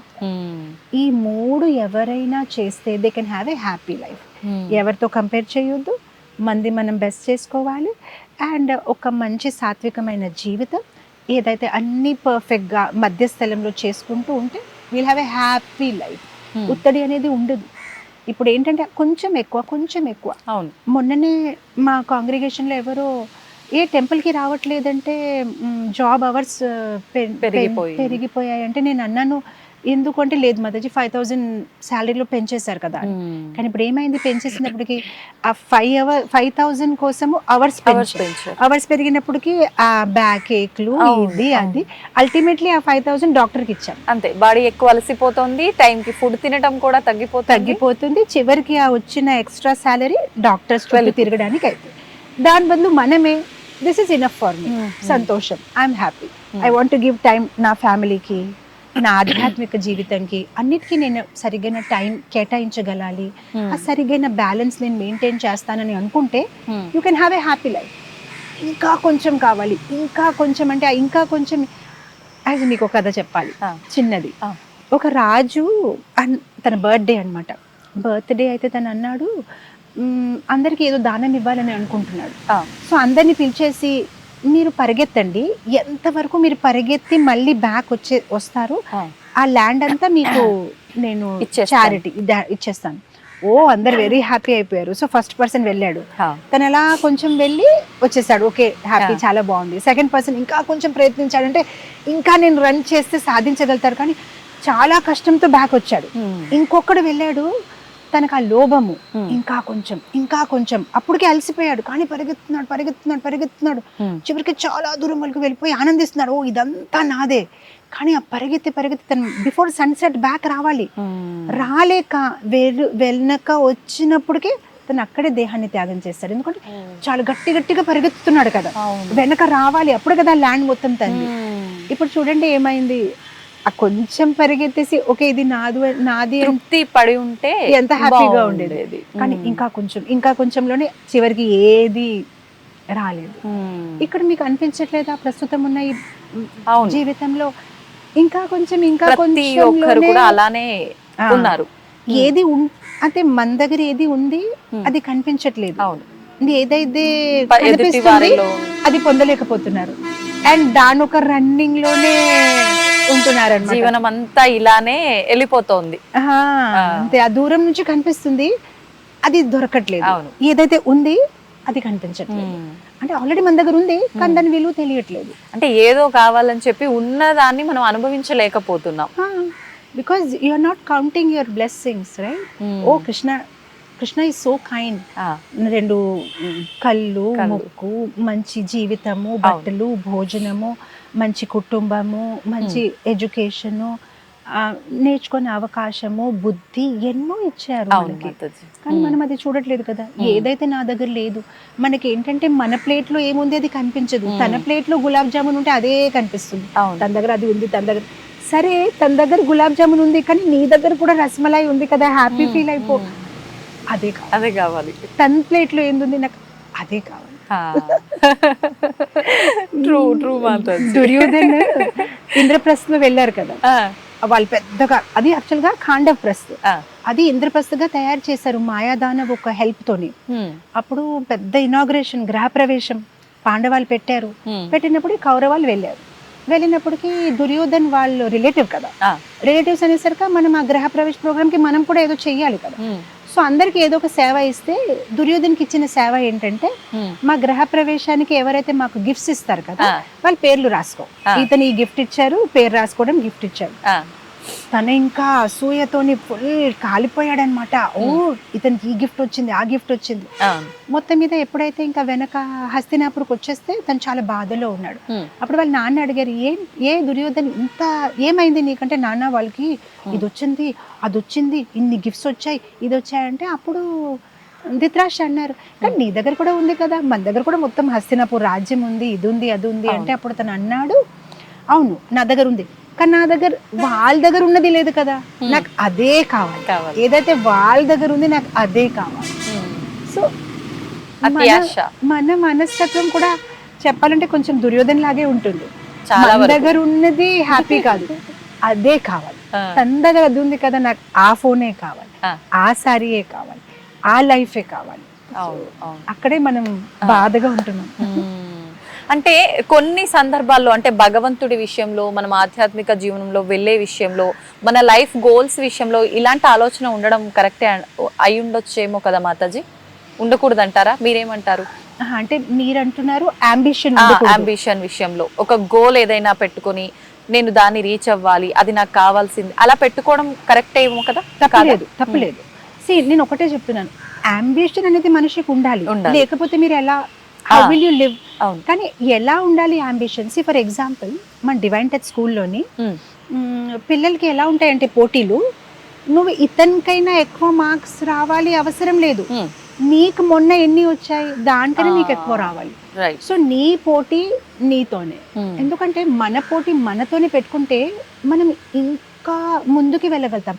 ఫర్ ఎగ్జాంపుల్ అనుకోండి, నాకు 95 వచ్చే సామర్థ్యం ఉంది, ఓకే, కానీ క్లాస్ టాపర్కి 90 వచ్చింది. సో ఇప్పుడు నేనేమనుకుంటానంటే నేను ఎలాగైనా 90 రావాలి, అంతే కదా, అప్పుడు నేను క్లాస్ టాపర్ అయిపోతాను. సో అప్పుడు నేను ఏం చేస్తున్నాను, నా పొటెన్షియల్కి నేను సరిగ్గా ఎక్స్ప్లాయిట్ చేయలేకపోతున్నాను. కరెక్ట్. సో నాకు ఇంకా వేరే వాళ్ళతో ఎందుకు పోటీ? నాకు మొన్న 80 వచ్చాయి, ఎలాగైనా నాకు ఇప్పుడు 85 రావాలి, నేను నన్ను డిఫీట్ చేసుకోవాలి. సో అలాంటి అంబిషన్ పెట్టుకోవాలి. కానీ వేరే వాళ్ళతో పోటీ పెట్టుకుంటే మన పొటెన్షియల్ ని మనమే మినిమైజ్ చేసుకుంటున్నాం. Maybe we can run better than them, maybe మనం వాళ్ళకైనా ఎక్కువ రావచ్చు, కానీ మనమే మనల్ని లిమిట్ చేసేసుకుంటున్నాం అన్నమాట. సో అంబిషన్ లో తప్పు లేదు. You can be happy, but you don't want to be happy. You want to be happy than him. You want to be happy than her. మనం ఆనందంగా ఉండొచ్చు, కానీ మనకేంటంటే ఆవిడకైనా ఎక్కువ ఆనందంగా ఉండాలి, అదే విషయంలో మళ్ళీ అంతే, అది అవ్వదు. అలాంటి అంబిషన్స్ పెట్టుకుంటే మనం దుఃఖంగానే ఉంటాము. నేను సుఖంగా ఉండాలి, బాగుండాలి, సాత్వికమైన జీవితము, మంచిగా నేను ఏదైనా ఒక జీవితంలో సాధించాలి, కానీ ఇతనికైనా ఎక్కువ అతనికైనా ఎక్కువ ఆనందం కాదు, నేను ఆనందంగా ఉండాలి. ఆ ఒక అంబిషన్ పెట్టుకోవాలి. నేను బాగుండాలి, అతనికైనా ఎక్కువ బాగుండాలి, ఇతనికైనా ఎక్కువ గాడు. అక్కడే మనకి ఒక చిన్న కథ చెప్పొచ్చు. ఒక అతను అడవి లోపలికి వెళ్ళి తపస్సు చేసుకున్నాడు. తపస్సు చేసినప్పటికీ ఒక బ్రహ్మ రాక్షసుడు చెట్టు పైన ఉంటే తను, ఏంటంత కష్టపడిపోతావు, నీకేం కావాలి చెప్పు నేను ఇస్తాను అంటే, అవునా, అయితే నేను ఏది ఊహిస్తే ఏది ఆలోచిస్తే అది నాకు దొరకాలి. దొరుకుతుంది, కానీ నీకేదైతే దొరుకుతుంది అతనికైనా రెట్టింపు నీ నేబర్స్ కి దొరుకుతుంది అని చెప్పారు. కానీ ఆ మాట తను వినక, ఇతను ఓకే చెప్పినప్పటికీ తను చాలా ఎక్సైటెడ్ అయిపోయి అవునా అవునా అవునా అని గెంతుతున్నాడు. ఓకే నేను నీకు దీవించానని చెప్పి పంపించేశాడు. ఇంటికి వెళ్ళాడు. ఇంటికి వెళ్ళి వాళ్ళ భార్యతో చెప్తున్నారు, చూడు నాకు ఇలాంటి ఒక బూన్ వచ్చింది అంటే, ఓ వెరీ నైస్ అని. అయితే ఇప్పుడు ఏం కోరుకుందామంటే ఒక కార్ కొనుక్కుందాం. నాకు కార్ కావాలి కావాలన్నప్పుడు వెంటనే కార్ వచ్చింది. Very happy. బయటికి వచ్చి అందరికి చూపిద్దామంటే వాళ్ళ నేబర్స్ కి రెట్టింపు. అంటే అతను అన్నాడు కదా, అవును 2 కార్స్ ఉన్నాయి. అదేంటి తనకి 2 కార్స్ వచ్చాయని మళ్ళీ వెంటనే తను 2 అంతస్తుల బిల్డింగ్ కోరుకున్నాడు. బయటికి వచ్చి చూస్తే వాళ్ళ నేబర్ కి 4 అంతస్తుల. అప్పుడు తనకు అర్థమైంది, ఓ నేను ఏం కోరుకుంటే తనకి ఎక్కువ వస్తుంది. అయితే అప్పుడు తను ఆనందంగా ఉండలేకపోతున్నాడు, ఎందుకంటే కష్టపడింది నేను, అతనికి అన్నీ వచ్చేస్తున్నాయి. అప్పుడు తన వైఫ్ తో చెప్పాడు, ఓ నాకు ఒక ఐడియా వచ్చింది, నేనేం కోరుకుంటానంటే నాకు ఒక కళ్ళు పోవాలి, నాకు ఒక కళ్ళు పోతే తనకి 2 కళ్ళు పోతాయి కదా. అప్పుడు బయటకు వచ్చి చాలా ఆనందించాడు, ఆహా ఇప్పుడు నేను హ్యాపీగా ఉన్నాను, నాకు అతనికైనా ఒక కళ్ళు ఎక్కువగా ఉంది అని. అతనికి 2 కళ్ళు పోయాయి, నా దగ్గర ఒక కళ్ళు ఉంది. మనము ప్రస్తుతము మనం అనుకోవచ్చు ఇదొక స్టోరీ, కానీ మనం అలానే ఉన్నామనుకున్నాం. ఇతనికైనా ఎక్కువ, నా దగ్గర కారు ఉంది కానీ తనకైనా ఎక్కువ కావాలి. సో అక్కడే మనము ఇబ్బంది పడిపోతున్నాము, మిస్టేక్ అయిపోతున్నాం అనమాట. So yes, keep an ambition, but not in comparison. ఎవరితో కంపారిజన్గా కాదు, మీరు బాగుండాలి, నేను బాగుంటాను, నేను బాగుండడానికి నేను ఏం చేయాలి ఆ దిశలో వెళ్ళండి తప్ప ఇతనికైనా ఎక్కువ బాగుండాలి, అతనికైనా ఎక్కువ ఆనందంగా ఉండాలి, ఆ ఆలోచనని మనము వదిలేయాలన్నమాట. Then we can be happy. మాతాజీ, మనం ఇంతసేపు కూడా మాట్లాడుకున్న విషయంలో సంతోషాన్ని మనలో మనమే వెతుక్కోవాలి, పక్క వాళ్ళతో కంపేర్ చేసుకొని వాళ్ళు అలా ఉన్నారు కాబట్టి నేను వాళ్ళకి రెట్టింపు ఉండాలి అంటే ఎంతసేపు ఉన్నా లైఫ్లో మనం ఆ హ్యాపీనెస్ని కోరుకుంటున్నాము, అంతే కదా మాతాజీ? నిజమైన సంతోషం అసలు దేంట్లో దొరుకుతుంది? సంతోషం అంటాము, ఆనందం అంటాము, అసలు ఈ రెండింటి మధ్య భేదం ఏంటి? ఆనందం అంటే టెంపరీగా ఉండొచ్చు, అది శరీరానికి సంబంధించి ఉండొచ్చు. సంతోషం అనేది ఆత్మ నుంచి వస్తుంది. అయినా నిజమైన సంతోషం ఎప్పుడు వస్తుందంటే భగవంతుడితో ఒక అనుసంధానం పెట్టుకుంటాం, అప్పుడు నిజమైన ఆనందం వస్తుంది. భగవద్గీతలో భగవంతుడు ధ్యాన యోగాలో చెప్తున్నారనమాట, అత్యంతం సుఖం అప్నుతి. ఎప్పుడైతే బ్రహ్మ సంస్పర్శం, మనం ఎప్పుడైతే భగవంతుడు ఒక అనుబంధనం, భగవంతుడు ఒక స్పర్శం చేసుకుంటామో అప్పుడు నిజమైన ఆనందం. ఎందుకంటే ఈ బాడీ అనేది టెంపరీగా ఉంది, ఇది పంచమహాభూతాలతో తయారై ఉంది. దీని లోపల మనకి ఇంకొక శరీరం ఉంది, సూక్ష్మ శరీరం. అది మన బుద్ధి అహంకారంతో తయారయ్యింది. ఈ భౌతిక శరీరం మనం మారుస్తూ వెళ్ళిపోతూ ఉంటాం, కానీ సూక్ష్మ శరీరము పర్మనెంట్ గా మనతోనే ఉంటుంది. సో ఎలా అయితే ఇప్పుడు ఒక పంజరంలో ఒక పక్షి ఉంటే కేవలం పంజరంని పెయింట్ చేస్తే పక్షికి ఆనందం ఉండదు. పక్షికి భోజనం పెడితేనే అది బాగా ఆనందంగా ఉంటుంది. అలానే మనం అస్తమానం మన శరీరం కోసమే కష్టపడుతున్నాం. మంచిగా నాకు లగ్జరీ బ్లాంకెట్ కావాలి, మంచి బెడ్ కావాలి, కార్ కావాలి, ఫోన్ కావాలి. ఓకే, అది సమ్ ఆనందం ఇస్తుంది. సంతోషం అనేది ఎప్పుడు వస్తుందంటే ఎప్పుడైతే మనం ఆత్మకి పోషణం ఇస్తాం. ఆ ఆత్మకి పోషణం ఏంటంటే భగవంతుడితో అనుసంధానం, భగవంతుడిని గుర్తు చేయడం, ఆయన గురించి వినడము, ఆయన నామస్మరణం చేయడము, ఆయన ప్రసాదాన్ని స్వీకరించడము. ఎప్పుడైతే ఆ ఆత్మకి పోషణ ఇస్తామో అప్పుడు మనకి నిజంగా సంతోషం, you feel happy, peaceful. You will get that inner peace. లోపల నుంచి ఎంత ఆనందంగా సంతోషంగా, బికాజ్ మీరు ఒక బిగ్గర్ పిక్చర్ని చూస్తారు. అప్పుడు మీకు అర్థమవుతుంది ఈ జీవితం తాత్కాలికంగా ఉంది. ఇంతకైనా ముందు కూడా నేను జీవించాను, దీని తర్వాత చావు తర్వాత కూడా జీవితం ఉంది. ఏదైతే నా జీవితంలో జరుగుతుంది అన్ని తాత్కాలికంగా ఉంది. మన వైజాగ్ లో మంచి బీచ్ ఉంది, అండ్ మా టెంపుల్ కూడా బీచ్ కి పక్కనే ఉంది. నేను డివోటీస్ తో చెప్తూ ఉంటాను, ఆ ఓషన్ మనకి ఒక పెద్ద లెసన్ నేర్పిస్తుంది. ఆ సముద్రంలో ఉన్న ఆ ఒక వేవ్స్ ఉంటాయి కదా, ఆ వేవ్స్ లో ఉన్న ఒక గుణం ఏంటంటే ఆ వేవ్స్ వస్తాయి మన దగ్గర, తరంగాలు, కానీ మనం వాళ్ళని ఉంచలేము, పర్మనెంట్ గా వెళ్ళిపోతాయి, వస్తాయి వెళ్ళిపోతాయి. అలా జీవితంలో కూడా సన్నివేశాలు, సందర్భాలు, పరిస్థితులు ఏది పర్మనెంట్ గా ఉండదు, అన్ని వస్తాయి వెళ్ళిపోతాయి. ఆధ్యాత్మిక జీవితంలో ఉన్నప్పుడు అది మనం చాలా క్లియర్ గా అర్థం చేసుకుంటాము, అండ్ ఎల్లప్పుడూ మన మనసులో అది గుర్తుంచుకుంటూ ఉంటాము. ఏది పర్మనెంట్ గా కాదు. ఈరోజు చాలా సుఖంగా ఉన్నా కూడా మరి పొంగిపోయే అవసరం లేదు, ఎందుకంటే దుఃఖం ఇస్ గోయింగ్ టు నాక్ ద డోర్. అది ఆల్రెడీ తలుపు కొడుతుంది.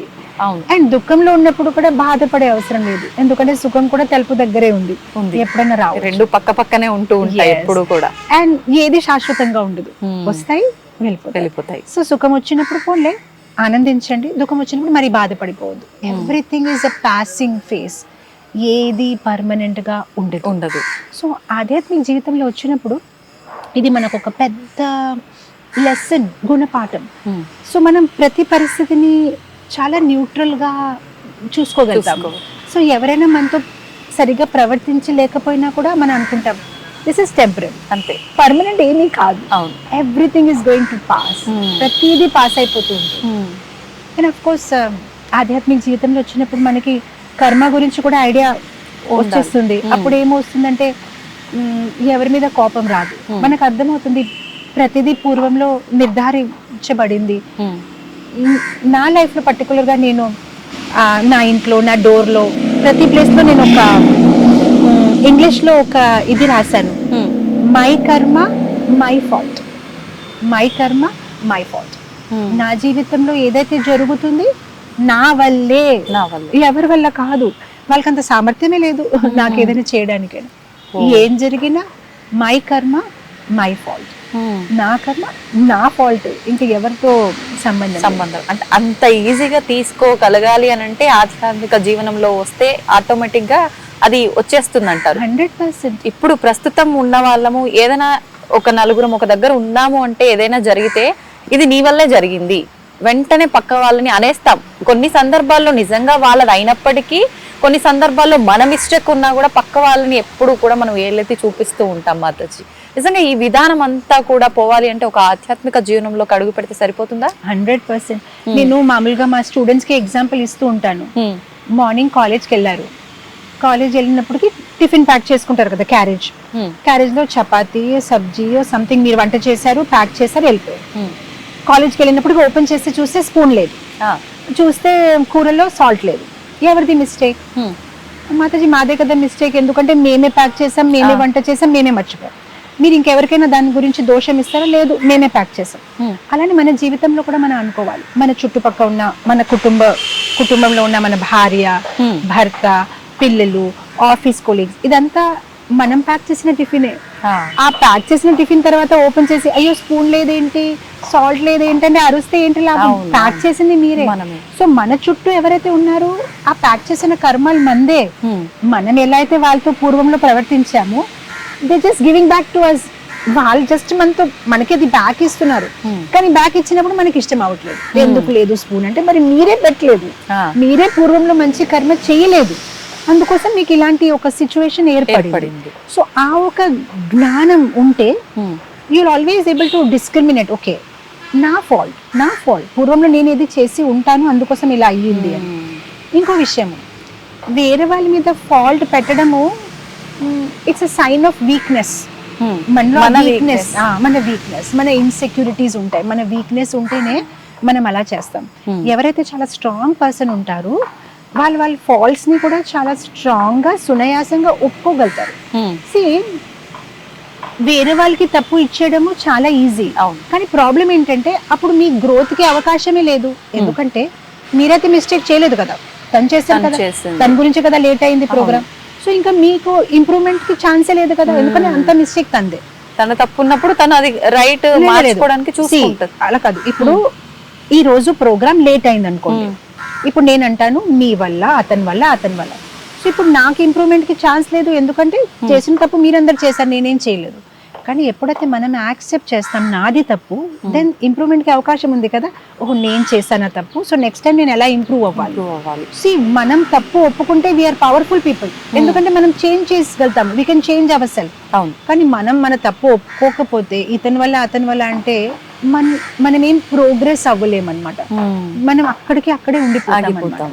So those are weak people, వాళ్ళు వేరే వాళ్ళకి ఫాల్ట్ ఇస్తూ ఉంటారు. ఎవరైతే స్ట్రాంగ్ పర్సన్ తను అనుకుంటాడు, ఓకే 99% తన ఫాల్ట్ అనుకోండి, 1% నాది, నేను నా 1% మీద పని చేసుకోవాలి. I have to work on my 1%. మీది 99% ఉండొచ్చు, దాంతో నాకేం సంబంధం. మీ 99% అది మీ ప్రాబ్లం, నా 1% ఫాల్ మీద నేను పని చేసుకోవాలి. అలా చేసినప్పటికైనా మనం ఇంప్రూవ్ అవుతూ వెళ్తాం అనమాట. సో వేరే వాళ్ళ మీద దోషం ఇచ్చేయడం ఈజీ, కానీ ఇంప్రూవ్మెంట్ స్కోప్ లేదు. నా దోషం అని నేను ఒప్పుకుంటే నేను improve అవ్వగలుగుతాను. I can become better because it's my fault. I'll become better అనమాట. So yeah, it takes a lot of understanding, maturity, but it will happen. As time passes, మనం ఎప్పుడైతే భగవద్గీత, భాగవతం, శాస్త్రాలు చదువుతూ ఉంటాము, దాంట్లో ఎన్నో వృత్తాంతాలు, ఎంతో మహానుభావులు వాళ్ళ ఒక జీవిత చరిత్రము, వాళ్ళు కఠినమైన పరిస్థితి అయినప్పటికీ వాళ్ళు ఎలా ప్రవర్తించారు, దాని నుంచి వింటూ నేర్చుకుంటూ మన జీవితంలో దాన్ని ఆచరించే ఒక ఇన్స్పిరేషన్ వస్తుంది. సో ఇప్పుడు మనం ఎవరికైతే చూస్తే మనం వాళ్ళగా అవ్వాలని అనుకుంటాం కదా. ఇప్పుడు పిల్లలు సినిమా స్టార్స్ ని చూస్తున్నారు అనుకోండి, వాళ్ళు ఎలాంటి బట్టలు వేసుకుంటున్నారు, వాళ్ళు ఎలాంటి లిప్స్టిక్ వేసుకున్నారు, దాన్ని వాళ్ళు అనుకరించాలని అనుకుంటారు. అలానే మనం శాస్త్రం నుంచి గొప్ప వాళ్ళ ఒక్క జీవితాన్ని చదివితే అప్పుడు మెల్లమెల్లగా వాళ్ళని అనుకరించాలని ఆ ఒక్క ఇన్స్పిరేషన్ రావచ్చు. ఓ ఇతను ఎంత సహనం ఉంది, ఇతనిలో ఎంత ఓర్పు ఉంది, ఇతనిలో ఎంత మంచి గుణాలు ఉన్నాయి.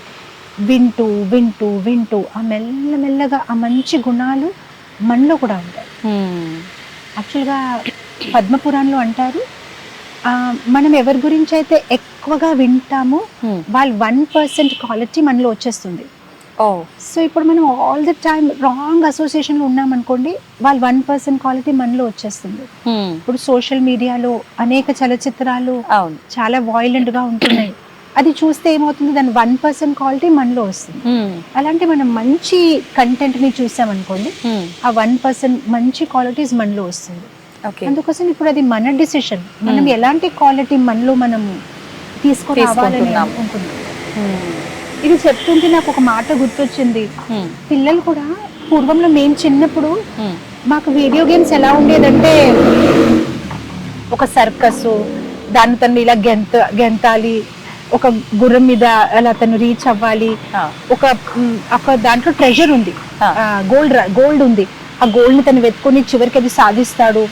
అలాంటి మంచి వీడియో గేమ్స్ ఉండేది. ఇప్పుడున్న వీడియో గేమ్స్ చూడండి, చంపే బ్లడ్ వచ్చేయాలి, నువ్వు అలా స్పీడ్ గా వెళ్ళాలి, తోసేయాలి, ఈ పర్సన్ ని చంపేయాలి. సో ఒక చిన్న బాబు తను కాలేజ్ వచ్చే వరకు థౌజండ్స్ ఆఫ్ మర్డర్స్ అన్ని చూసేస్తున్నాడు. తను ఒక గేమ్ తో తను చేస్తున్నాడు. ఆ తర్వాత తను ఎవరికైనా కొట్టాలంటే తనకి ఏం పెద్దగా అనిపించకపోవచ్చు, ఎందుకంటే 1000 times అది చేశాడు తను విజువల్ గానీ మీడియాలో. కానీ మా చిన్నప్పుడు అలాంటి గేమ్స్ ఉండేది కాదు, ఆల్ సాత్విక్ గేమ్స్. ఇలా జంప్ చేస్తాడు, ఇలా గోల్డ్ వస్తుంది, తను ఇలా అలా పరిగెత్తు ఉంటే ఏదైనా ఫిష్ వస్తుంది మధ్యలో, దాన్ని ఇలా, it was very nice. So అదంతా కూడా చాలా ప్రభావితం. అంటే టెక్నాలజీ పెరిగే కొద్దీ అది మంచి వైపు అడుగులు వేయటానికంటే కూడా చెడు వైపు అధర్మంగా ఎక్కువ అడుగులు వేయటానికి సిద్ధపడుతోందనే చెప్పాలి పరిస్థితులు. ఎగ్జాక్ట్లీ. దాన్ని మంచిగా మలుచుకుంటే టెక్నాలజీ ఈజ్ ఎ బ్లెస్సింగ్. ఎంత పెద్ద బూన్ అసలు. అవును అవును. ఎంత మందిని మనం రీచ్ అవ్వగలుగుతున్నాము. అవును.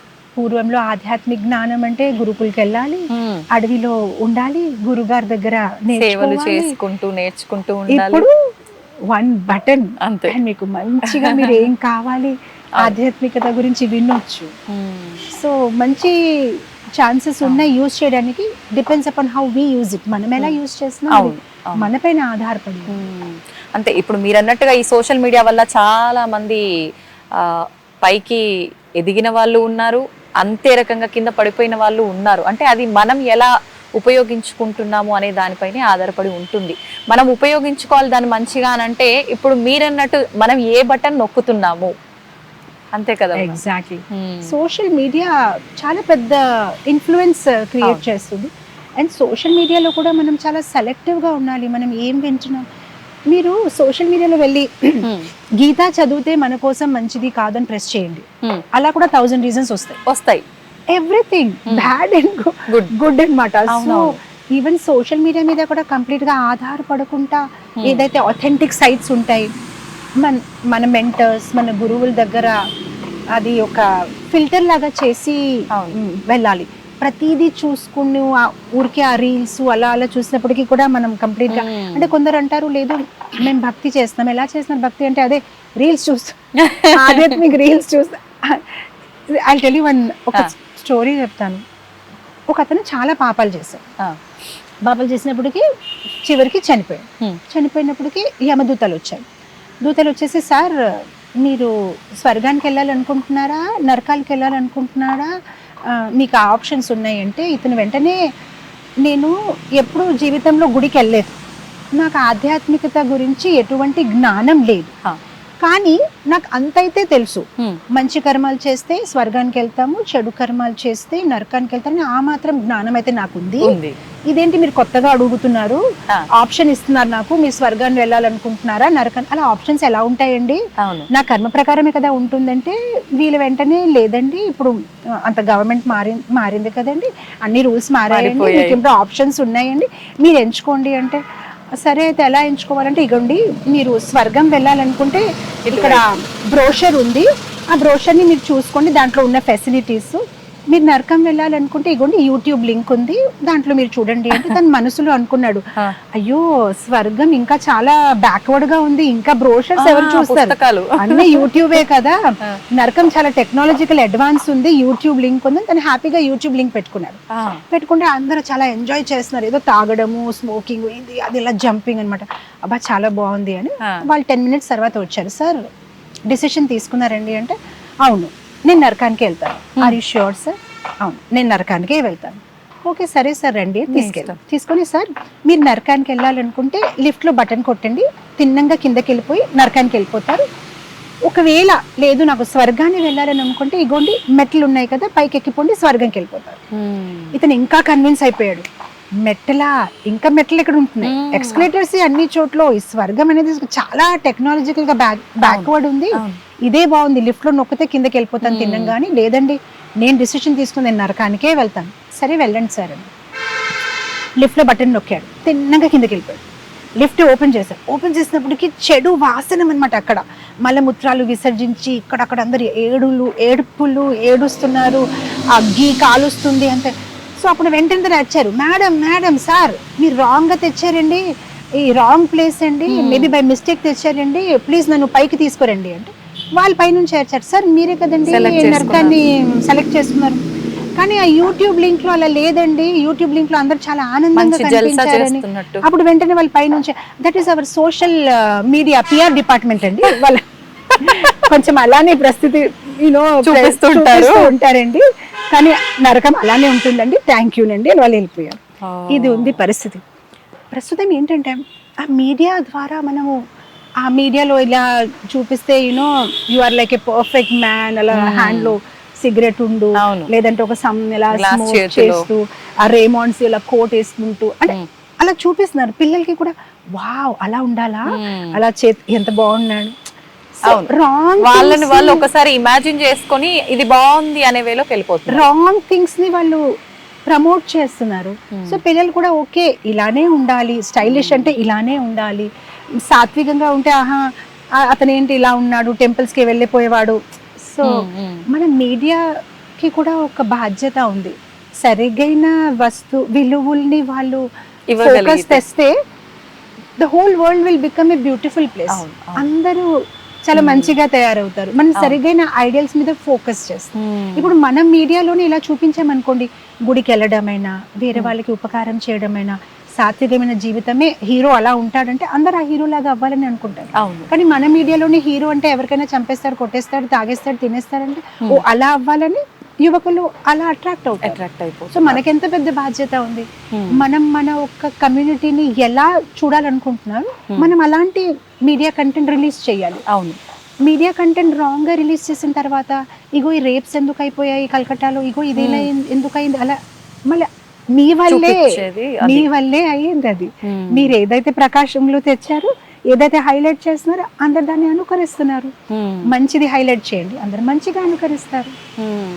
అంటే భగవంతుడు కూడా మనకు మంచి చెడు అని ఇప్పుడు మీరు చెప్పిన ఉదాహరణలోంచి సింపుల్ గా అర్థం చేసుకోవాలి అని అంటే 2 మార్గాలు మనం ముందర ఉంచారు. నువ్వు ఏ మార్గం ఎంచుకుంటావు అని అంటే అందరం కూడా కొంచెం మనకి ఎంజాయ్మెంట్ కు దగ్గరగా ఉండి సులువుగా ఏది ఉంటే ఫస్ట్ దాంట్లో వెళ్ళిపోతాము.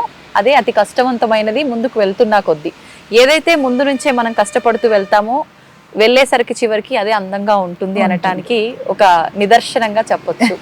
అంటారు కదా మేడం, మనం ఏం చేసినా కూడా మొదటి మెట్టు దగ్గర నుంచి ప్రారంభిస్తే మెట్లు ఎక్కుకుంటూ వెళ్తే అక్కడికి వెళ్ళిన తర్వాత అది అలా ఫిక్స్ అయిపోతుంది అని చెప్పి నిజంగా చాలా విషయాలు అర్థం చేసుకోవచ్చు మీరు చెప్పిన ఆ ఎగ్జాంపుల్ నుంచి. ఇవన్నీ కూడా ఈ మెసేజ్ నిజంగా పిల్లల వరకు వెళ్ళగలిగితే చాలా బ్యూటిఫుల్ గా ఉంటుంది వాళ్ళ లైఫ్. దీన్ని వాళ్ళు ఒక ఆచరణలో పెట్టుకోగలిగితే వాళ్ళ లైఫ్ లో ఎగ్జాక్ట్లీ అద్భుతం మేడం నిజంగా. ఇప్పుడు మీరు అన్నట్టుగా స్వర్గం నరకం అన్నారు కదా మేడం, నిజంగా ఈ స్వర్గం నరకం అనేది ప్రతి ఒక్కరి లైఫ్ లో ఉంటుందంటారా, లేదంటే ఇది మనిషిని ఒక మంచి జీవనం వైపు తీసుకెళ్లడం కోసం చెప్పే ఉదాహరణ వరకు మాత్రమేనా? ఇది ఉదాహరణ కాదు, ఇది నిజంగా ఉంది. నిజంగా ప్రదేశాలు ఉన్నాయి. మొత్తం అంతా భాగవతం, శ్రీమద్ భాగవతంలో వ్యాసముని రాశారు. సో ఇప్పుడు మనం చూస్తున్నాం కదా, ఎన్నో గ్రహాలు మీకు సైన్స్ లో కూడా మీకు చెప్తున్నారు. సో నిజంగానే అలాంటి ప్లేసెస్ ఉన్నాయి. ఎక్కడైతే లైక్ ఫర్ ఎగ్జాంపుల్ మన ఒక సిటీలో అయినా స్టేట్ లో అయినా ప్రిజన్స్ ఉంటాయి కదా, ఎక్కడైతే ఎవరైనా తప్పు చేస్తే వాళ్ళని సరిదించడానికి, వాళ్ళని సర్దించడానికి, వాళ్ళని సరి చేయడానికి తీసుకువెళ్తారు. అలానే ఈ ప్లానెటరీ సిస్టమ్స్ లో కూడా అలాంటి గ్రహాలు ఉన్నాయి. ఎక్కడైతే వెళ్ళి మనం చేసిన తప్పులకి మనకి ఆ పశ్చాత్తాపం తెప్పించడానికి కొన్ని పనిష్మెంట్స్ మనకి ఇవ్వడం జరుగుతాయి.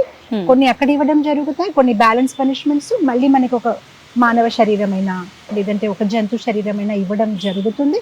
అండ్ మళ్ళీ మనం ఆ కర్మలు ఏదైతే మనం పూర్వంగా చేసామో దాని ఫలితాన్ని అనుభవించవలసిందే అన్నమాట. సో ఇది భయపెట్టడానికి కాదు, కానీ నిజంగానే ఆ ప్రదేశాలు అయితే ఉన్నాయని మన శాస్త్రంలో చెప్పబడింది అనమాట. అంటే అది మరణం అనంతరం మనం వెళ్లాల్సిన స్థితి అనొచ్చా? వెళ్ళాలి. కానీ కొంతమంది పెద్దవాళ్ళు చెప్తూ ఉంటారు, స్వర్గం నరకం ఎక్కడో ఉండదు, మనం ప్రస్తుతం ఏదైతే అనుభవిస్తున్నామో అందులో పడే ఇబ్బందులే మనకు నరకంతో సమానం, మనం పడే ఏదైనా మంచి అనుభూతులు ఉన్నాయో అదే స్వర్గంతో సమానం అంటారు కదా మేడం. ಮತ್ತೆ ఇప్పుడు కర్మ అనేసరిక డిఫరెంట్ వేస్ దాన్ని రిజల్ట్ ఇస్తుంది. కొన్ని కర్మలు ఇన్స్టెంట్ అన్నమాట, ఇన్స్టెంట్ మ్యాగీ లాగా ఇన్స్టెంట్ కర్మ. అంటే ఈ రోజు నేను ఐస్ క్రీమ్ తినేసాను, వెంటనే ఒక గంటలో దగ్గుతాను, జలుబు. సో అది ఇన్స్టెంట్ అన్నమాట. కొన్ని డిలేడ్ ఉంటాయి అన్నమాట. నిన్న రాత్రి చాలా ఎక్కువ తినేసాను, ఈ రోజు కడుపు నొప్పి. కొన్ని ఏంటంటే ఇప్పుడు ఎవరో స్మోక్ చేస్తున్నారు 1 year 2 years వరకు ఏమీ తెలియదు. 10 years తర్వాత దాని ఒక కర్మ తాలూకా ఫలితం, అప్పుడు వాళ్ళ లంగ్స్ పాడైపోయి అన్ని రకాలుగా. సో అలానే ఇప్పుడు మీరు అన్నారు, పెద్దవాళ్ళు అంటున్నారు ఇక్కడే దాని ఫలితాలు. ఎస్, కొన్ని ఇక్కడే ఉంటాయి, కొన్ని ఇన్స్టెంట్ గా ఇక్కడే ఉంటాయి. అది మనం చేసే కర్మను బట్టి. ఎస్, కొన్ని కర్మలు ఈ జన్మంలోనే ఇక్కడే తప్పు చేసిన వెంటనే మనకి తప్పు ఫలితాలు అన్నమాట వస్తాయి. కానీ కొన్ని అలా డిపాజిట్ అయిపోతూ ఉంటాయి అన్నమాట. అండ్ మేబీ స్వర్గానికైనా నరకానికి వెళ్ళి దాన్ని అనుభవించే పరిస్థితి వస్తుంది అనమాట. సో కొన్ని ఇన్స్టెంట్ గా, ఈవెన్ మనం ట్రీస్ లో చూస్తే కదా, ఒక రైస్ అనేసరికి 4-5 months లో పడుతుంది, వచ్చేస్తుంది. మ్యాంగోస్ 7-8 years అవుతుంది. అలానే కొన్ని కర్మలు ఎస్ ఇక్కడే ఈ లోకంలోనే ఈ శరీరంలోనే మీరు అనుభవించేస్తారు, అక్కడికి ఆ రిజల్ట్ మీకు వచ్చేస్తుంది. కొన్ని అలా అలా. మీకు ఒక కథ చెప్పాలి. ధృతరాష్ట్రకి 100 మంది పిల్లలు ఉన్నారు, అందరు చనిపోయారు మన కురుక్షేత్ర వార్ లో. అప్పుడు తను చాలా బాధ ఫీల్ అయినప్పుడు తను మాట్లాడుతుంటే నాకు ఎందుకు ఇలా అయ్యిందంటే, అప్పుడు విదురు అన్నాడు అనమాట, పూర్వంలో మీరు ఒక వేటగాడు, మీరు ఏం చేశారంటే ఒక పక్షిని చంపడానికి ప్రయత్నించారు. అవును. ఆ పక్షి తెలుగులో నెక్స్ట్ కి ఏమంటారు, గూడు. పక్షి తనకు ఒక 100 eggs ఉన్నాయన్నమాట, పిల్లలు. ఇంకా వాళ్ళు ఎగ్ నుంచి బయటికి రాలేదు.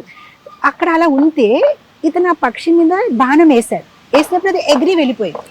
దీనికి కోపం వచ్చింది, అంత పర్ఫెక్ట్ గా వేసాను, ఇది రైట్ మూమెంట్ కి ఎగిరింది అని కోపంతో ఆ ఒక నెస్ట్ తీసుకొని ఆ 100 eggs ని అలా పడేశాడు.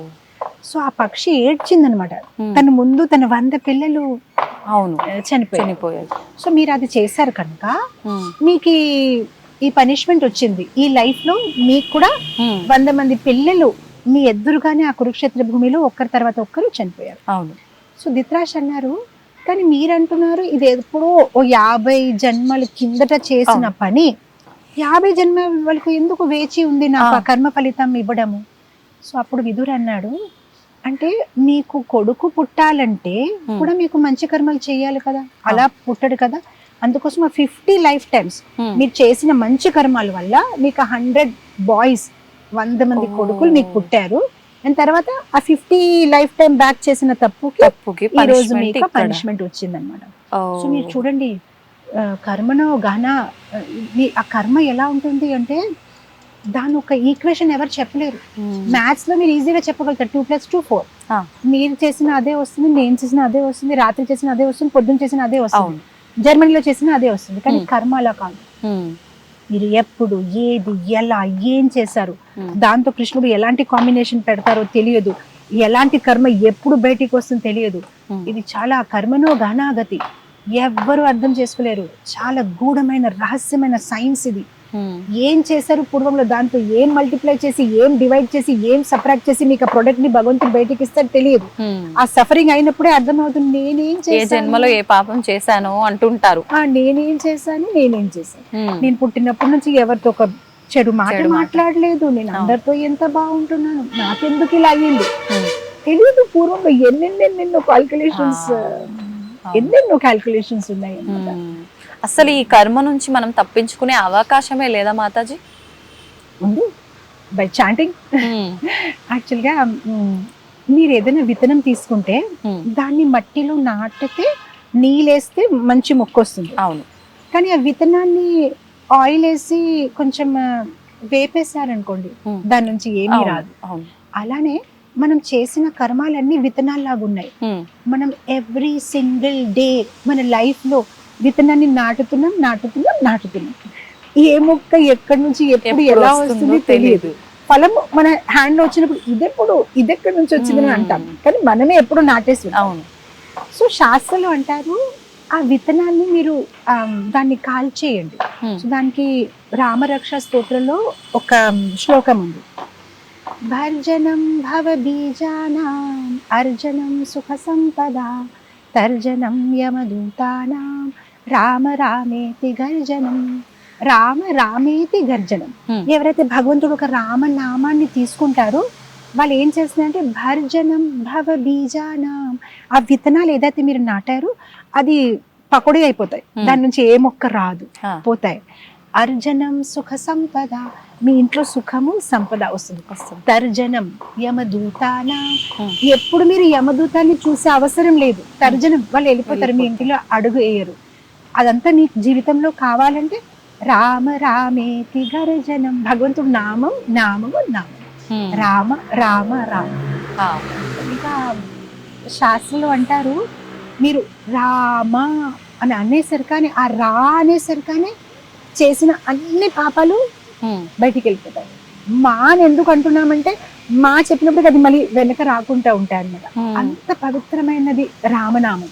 రామ కృష్ణ అలా మనం భగవంతుడు ఒక నామాలు తీసుకుంటూ ఉంటే ఇవన్నీ పూర్వంలో చేసిన పాపాల నుంచి విముక్తులు అవుతాం. మన బ్యాంక్ అకౌంట్ లో ఏదైతే చెడు డిపాజిట్స్ చేసామో అది అలా విత్డ్రా అయ్యి వెళ్ళిపోతూ ఉంటాయి. అంటే మనం దాన్ని తగ్గించుకునే ప్రాసెస్ ఏదైతే ఉందో అది చేస్తూనే ఇప్పుడు మళ్ళీ కొత్తగా చేసేది కూడా అధర్మంగా చేయకుండా ఉండేటట్టు చూసుకుంటే మనకు అంతా కూడా బ్యాలెన్స్ అయిపోయి బాగుంటుంది. చాలా మంచి పాయింట్ చెప్పారు. అంటే ఒక కార్ డ్రైవ్ చేస్తే ఎక్సిలేటర్ మీద కాలు పెట్టాలి, బ్రేక్ నుంచి కాలు తీసేయాలి. అవును, రెండు పెట్టుకుంటే కారు ముందుకి వెళ్ళదు. అలానే ఓకే, మనం జపం చేస్తున్నాము, పూర్వంలో చేసిన పాపాల నుంచి విముక్తులయ్యాం. ఇప్పుడు కొత్త కర్మాలు ఏదైతే ఉన్నాయో అది చాలా జాగ్రత్తగా ఎంచుకుంటూ చేయాలి. మళ్ళీ అది కంటిన్యూ చేస్తారనుకోండి, ఆ సైకిల్ నుంచి ఇంకా తప్పదు. కొత్త కర్మాలు, మళ్ళీ దాని కొత్త ఫలితాలు. పాత కర్మాలు అన్ని పోయాయి, కానీ మళ్ళీ కొత్త కర్మాలు, అదొక కంటిన్యూస్ సైకిల్. సో ఇటు జపం చేయడము, ఇటు మంచి కర్మాలు, మంచి కాదు చెడు కాదు, ఆధ్యాత్మిక కర్మ. అంటే మీరు ఏదైతే చేస్తారో భగవంతుణ్ణి కేంద్రీకరించి చేస్తే దానికి ఎటువంటి కర్మ ఫలితం ఉండదు అని భగవద్గీత అంటారు. కర్మ అకర్మ వికర్మ. అకర్మ వికర్మ అంటే చెడు కర్మలు, కర్మాలు అంటే మంచి కర్మాలు. అకర్మాలంటే మీకు దాని చెడు ఫలితం రాదు, మంచి ఫలితం రాదు, మీ ఆధ్యాత్మిక ఫలితం వస్తుంది. సో మనం ప్రయత్నించవలసింది అదే అన్నమాట. ఏదైతే మనం దైనిక జీవితంలో చేస్తున్నామో భగవంతుని తలుచుకొని చేయండి. తింటే భగవంతుని తలుచుకోండి, మాట్లాడినప్పుడు గోవింద నామం చేసుకోండి, ఏదైనా మొదలు పెట్టినప్పుడు కృష్ణుని తలుచుకోండి. అలా భగవంతుని తలుచుకొని చేసింది అకర్మ. పూర్వం పెద్దవాళ్ళంతా కూడా ప్రతి కదలికలో వాళ్ళకి ఇష్ట దైవం ఎవరైతే ఉంటారో ఆయన నామాన్ని తలుచుకుంటూనే చేసేవారు. అది ఎటువంటి పనైనా సరే, పడుకొని లేస్తున్నా, కింద కూర్చొని లేస్తున్నా, ప్రతి పనిలో వాళ్ళు నామస్మరణ చేస్తూనే లైట్ ఆన్ చేసిన, ఏదైనా ఒక పుస్తకంతో రాసే ముందు గోవింద నామం రాయడం. అవును, so beautiful it is. Mataji, కర్మలు తప్పించుకోగలుగుతామా అని అంటే దానికి మంచి ఒక ఎగ్జాంపుల్ మీరు చెప్పడం జరిగింది. అంటే ఇది మనం అంతా కూడా తెలిసే చేస్తున్నాము, కానీ తెలియదు అన్న భ్రమలో ఉంటున్నాము. నిజంగానే మనకు తెలియకుండా కొన్ని కర్మలు చేస్తూ ఉంటాము. వాటి నుంచి తప్పించుకునే అవకాశం ఉందంటారా మాతాజీ? సో మనం తెలియకుండా చేసిన చాలా పాపాలు ఉంటాయి. ఫర్ ఎగ్జాంపుల్, ఇప్పుడు నేను మీతో మాట్లాడుతున్నాను, తెలియకుండా కూడా ఏదో లోపలికి వెళ్ళిపోతూ ఉంటాయి. మేము నడుస్తున్నాము, చీమిల మీద కాలేస్తూ ఉంటాం, అలాంటి ఎన్నో తెలియకుండా పాపాలు చేస్తున్నాం. కానీ తెలిసి చేసినా తెలియకుండా చేసినా తన ఒక ఫలితం అయితే ఒకటే ఉంటుంది. కానీ ఎప్పుడైతే మనం భగవంతుడి తాలూకా నామ జపం చేస్తామో తర్వాత తెలియకుండా చేసిన పాపాల నుంచి చాలా ఈజీగా విముక్తులైపోతాం అనమాట. అందు గురించి కదా మేము హరే కృష్ణ మహామంత్ర జపం చేస్తుంటాం, ఇస్కాన్ డివోటీస్. మా దగ్గర ఒక మాల ఉంది. సో ఈ మాలలో ఆల్మోస్ట్ 108 పూసలు ఉంటాయన్నమాట. ఒక్కొక్క పూస మీద నేను 16 పేర్లు అనమాట. హరే కృష్ణ కృష్ణ కృష్ణ హరే హరే, హరే రామ రామ రామ హరే హరే. ఇది 16 సార్లు చేస్తాం. So 16 into 16 into 108 is equal to number of time a person breathes in and out, a healthy person. ఒక ఆరోగ్యం కలిగిన మనిషి ఒక రోజు 24 అవర్స్లో ఎన్నిసారి శ్వాసలు తీసుకొని వదులుతారో is equal to 16 into 16 into 108. దాని అర్థం ఏంటంటే ఇలా జపం చేయడం వల్ల కనీసం నా ప్రతి శ్వాసంలో భగవంతుడు ఒక నామం ఉండడం వల్ల తెలియకుండా చేసిన పాపాల నుంచి మనం చాలా ఈజీగా విముక్తులవుతాం. సో ఏదైనా హరినామము చాలా పవిత్రం. ఎప్పుడైతే ఎవరైనా హరే కృష్ణ మహామంత్రాన్ని జపం చేస్తున్నారు, నామస్మరణ చేస్తున్నారు, అది మనని ప్యూరిఫై చేస్తూనే ఉంటుంది. ఏరియల్ సర్ఫ్ లాగా బట్టల్లో ఉన్న మరకలు వెళ్ళిపోతాయి. అలానే మనం ఎప్పుడైతే జపం చేస్తామో మన హృదయం పవిత్రం అవుతూ ఉంటుంది, పూర్వంలో చేసిన అన్ని అకౌంట్స్ క్లియర్ అయిపోతూ వెళ్ళిపోతాయి అన్నమాట. సో అందు గురించి ప్రతి ఒక్కరు ఈ కలియుగంలో చాలా సరళమైన మార్గం. మీరు చూస్తే సత్యుగంలో వాళ్ళందరూ తపస్య చేసేవారు, హిమాలయ పైన వెళ్ళి. ఇప్పుడు మనం చేయలేము. త్రేతాయుగంలో మీరు చూస్తే శ్రీరాములు వారు యాగం చేశారు, సీతామాతని ఒక బంగార బొమ్మ తయారు అవును చేసి అవును ద్వాపర యుగంలో చేస్తే అందరూ అర్చన, కానీ మనకి ఇప్పుడు యాగంకి సమయం లేదు, తపస్సుకి సమయం లేదు. సో కలియుగంలో మానవుల కోసం భగవంతుడు చాలా సునాయాసమైన మార్గము, కేవలం హరేర్నామం. సో కలిసంత్ర ఉపనిషత్తులో అంటారు, హరేర్నామ హరేర్నామ హరేర్నామ ఏవ హి కేవలం కలు నాస్తేవ గతిరన్యత. ఇంకా ఏమీ గతి లేదు ఈ కలియుగంలో. కేవలం భగవంతుడు ఒక నామం ఎవరైతే జపం చేస్తారో వాళ్ళు అన్ని పాపాల నుంచి విముక్తులవుతారు, వాళ్ళకి కృష్ణ భక్తి దొరుకుతుంది, అండ్ వాళ్ళు ఆనందంగా జీవించగలుగుతారు అనమాట. మాతాజీ, ఒక్క నామము మంత్రము ఇలా మనం చేయగలిగితేనే మనం అన్నిటి నుంచి విముక్తి పొందుతాము, మంచి గతి పొందుతాం అంటున్నారు. కానీ కొంతమందిని చూస్తూ ఉంటాము, ఎంతసేపు చెడు మార్గంలోనే వెళ్తుంటారు, అయినా చాలా ఆధ్యాత్మికంగా భగవంతుడికి దగ్గరగా ఉంటుంటారు. కొంతమంది చాలా మంచిగా ఉంటారు, మంచి పనులే చేస్తుంటారు, ఎంతసేపు భగవంతుడి సేవలో ఉంటుంటారు. ఒకవేళ భగవంతుడిని పట్టించుకోకపోయినా మనుషులకి సేవ చేయటము, దానం చేయటము, ఇలాంటి మంచి పనులు చేస్తూ ఉంటారు. అంటే ఇదంతా ఒక రకంగా వాళ్ళు మంచి పనులు చేస్తున్నట్టే అనుకుంటాము, అయినా కూడా వాళ్ళు ఇబ్బందులు పడుతూనే ఉంటారు. ఎందుకంటారు మాతాజీ? యాక్చువల్గా మనం ఏంటంటే భగవంతుడి తాలూకా ఒక రక్షణ తాలూకా నిర్వచనాన్ని చాలా నేరోగా చెప్తున్నాం. యాక్చువల్గా భగవంతుడు ఒక రక్షణ అనేక రకంగా ఉంటుంది. కేవలం మన శరీరాన్ని కాపాడమే కాదు, ఆయన మన మానసికంగా మన ఆత్మని కాపాడతారు, ఆయన మనకి జ్ఞానాన్ని ఇస్తారు, అన్ని రకాలుగా భగవంతుడు మనకి రక్షణని ఇస్తారు. మనం ఏమనుకుంటామంటే నా ఆరోగ్యాన్ని కాపాడలేదు అంటే భగవంతుడు నన్ను కాపాడలేదు, నా డబ్బులు సంపాదించలేకపోయానంటే భగవంతుడు నన్ను కాపాడలేదు. కానీ భగవంతుడు ఒక ప్రణాళిక వేరేగా ఉంటుంది. నేను మీకు ఒక కథ చెప్తాను. ఒక గుడిలోని బృందావనంలోనే ఒక ఉడ్చేవాడు ఉన్నాడు, అంటే టెంపుల్ అంతా శుభ్రం చేసేవాడు, స్వీపర్. తను చాలా మంచి భక్తుడు. తను ఒకసారి భగవంతుడితో మాట్లాడుతున్నాడు విగ్రహంతో, అయ్యా మీరు రోజంతా ఇలా నిలబడతారు కదా, చూసి నాకు చాలా బాధ వేస్తుంది, నేనైతే ఊడ్చిన తర్వాత కనీసం సాయంత్రమైనా నిద్రపోతాను, మీకు రెస్ట్ అనేది ఉండదు, అలా నిలబడి ఉంటారు, మీరేమనుకోకపోతే నేను మీకు ఏమైనా సాయం చేయవచ్చా? భగవంతుడు నువ్వెలా సాయం చేస్తా, నేను రోజంతా ఇక్కడ ఉండాలి కదా, భక్తులు వస్తారు ఏదో ఒకటి చెప్తుంటారంటే దాంట్లో ఏముంది, మీరు కొంతసేపు రెస్ట్ తీసుకుంటే నేను నిలబడతాను మీ ప్లేస్ లో అని. అప్పుడు భగవంతుడికి నవ్వొచ్చి, సరేలే నువ్వు నిలబడు, కానీ ఒక కండిషన్, ఏం మాట్లాడొద్దు, నువ్వు చుప్చాప్గా ఉండాలి అని అన్నాడు. మీరు కూడా ఏం మాట్లాడరు కదా, మీరు అలానే ఉంటారు కదా, దాంట్లో ఏంటి గొప్పది, అదే కదా నేను చేస్తానండి, మీరు వెళ్ళండి పడుకోండి. అయితే భగవంతుడు సరే అయితే, కానీ కండిషన్ నువ్వేం మాట్లాడను, మీరు వెళ్ళండి, నేను ఏం మాట్లాడను అలానే ఉంటాను, అదే కదా అలా కదా నిలబడాలి, దాంట్లో ఏంటి గొప్పది అని అన్నాడు. భగవంతుడు వెళ్ళిపోయారు. తిని ఇంకా భగవంతుడి ప్లేస్లో వచ్చేసాడు. అప్పుడు ఏం చేశారంటే అక్కడ ఒక ధనికుడు వచ్చేసి తను డబ్బులు తీసేసి హుండీలో వేసేసి ఆ మనీ పర్స్ అక్కడ మర్చిపోయి తను వెళ్ళిపోయాడు. ఇంకొకతను వచ్చాడు, పేదవాడు. తను భగవంతుడికి అడుగుతున్నాడు అనమాట, ఇన్ని రోజుల నుంచి మిమ్మల్ని అడుగుతున్నాడు, తినడానికి ఏమీ లేదు, ఏదైనా దయ చూపించండి అని. అలా కళ్ళు మూసుకొని కళ్ళు తీసినప్పటికీ ఆ పర్స్ కనిపించింది. ఓ మేబీ ఇది భగవంతుడు ఒక అనుగ్రహం అని వెంటనే ఆ పర్స్ తీసుకుని వెళ్ళిపోయాడు. ఇంకొకతను వచ్చాడు, నావికుడు. ఈరోజు నా నౌక ప్రయాణం ఉంది, ఇంకా మళ్ళీ ఎప్పుడు వస్తానో 6 నెలల తర్వాత మిమ్మల్ని నన్ను కాపాడండి, మా కుటుంబంలో ఉన్న అందరినీ బాగా కాపాడండి అని ప్రార్థించి తను అలా వెళ్ళిపోతున్నాడు.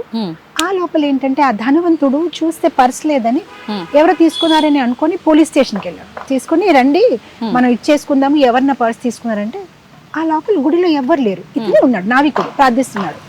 వెంటనే ధనవంతుడు ఏం చేశాడు, పోలీస్కి ఇతనే తీసుకుని ఉంటాడు, ఎవరు లేరు, తను చెక్ చేయండి. మొత్తం అంతా చెక్ చేశారు, పర్స్ లేదు.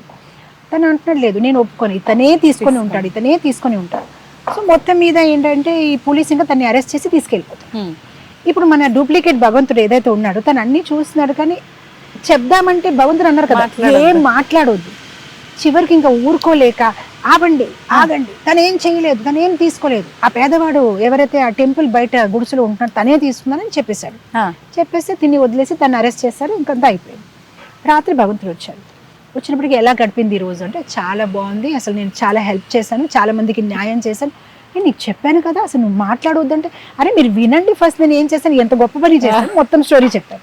అప్పుడు భగవంతుడు ఇలా తలపట్టుకుని కూర్చుని, ఏ మంచిగానే చేశాను కదా అంటే, అయ్యో బాబు నీకు నా ప్రణాళిక తెలియదు, ఆ ధనవంతుడికి ఈరోజు రాత్రి హార్ట్ అటాక్ వస్తుంది, తను ఇప్పటి వరకు ఏ మంచి కార్యం చెయ్యలేదు, కావాలని తనకి అలా తను మర్చిపోయాడు కదా, అజ్ఞాత సుకృతి. ఆ పేదవాడు తన డబ్బులు తీసుకుని వెళ్ళిపోయి వాడితే తనకు ఒక సుకృతి వస్తుంది, తనకు ఒక మంచి కర్మ వస్తుందని ఏర్పాటు చేశాను.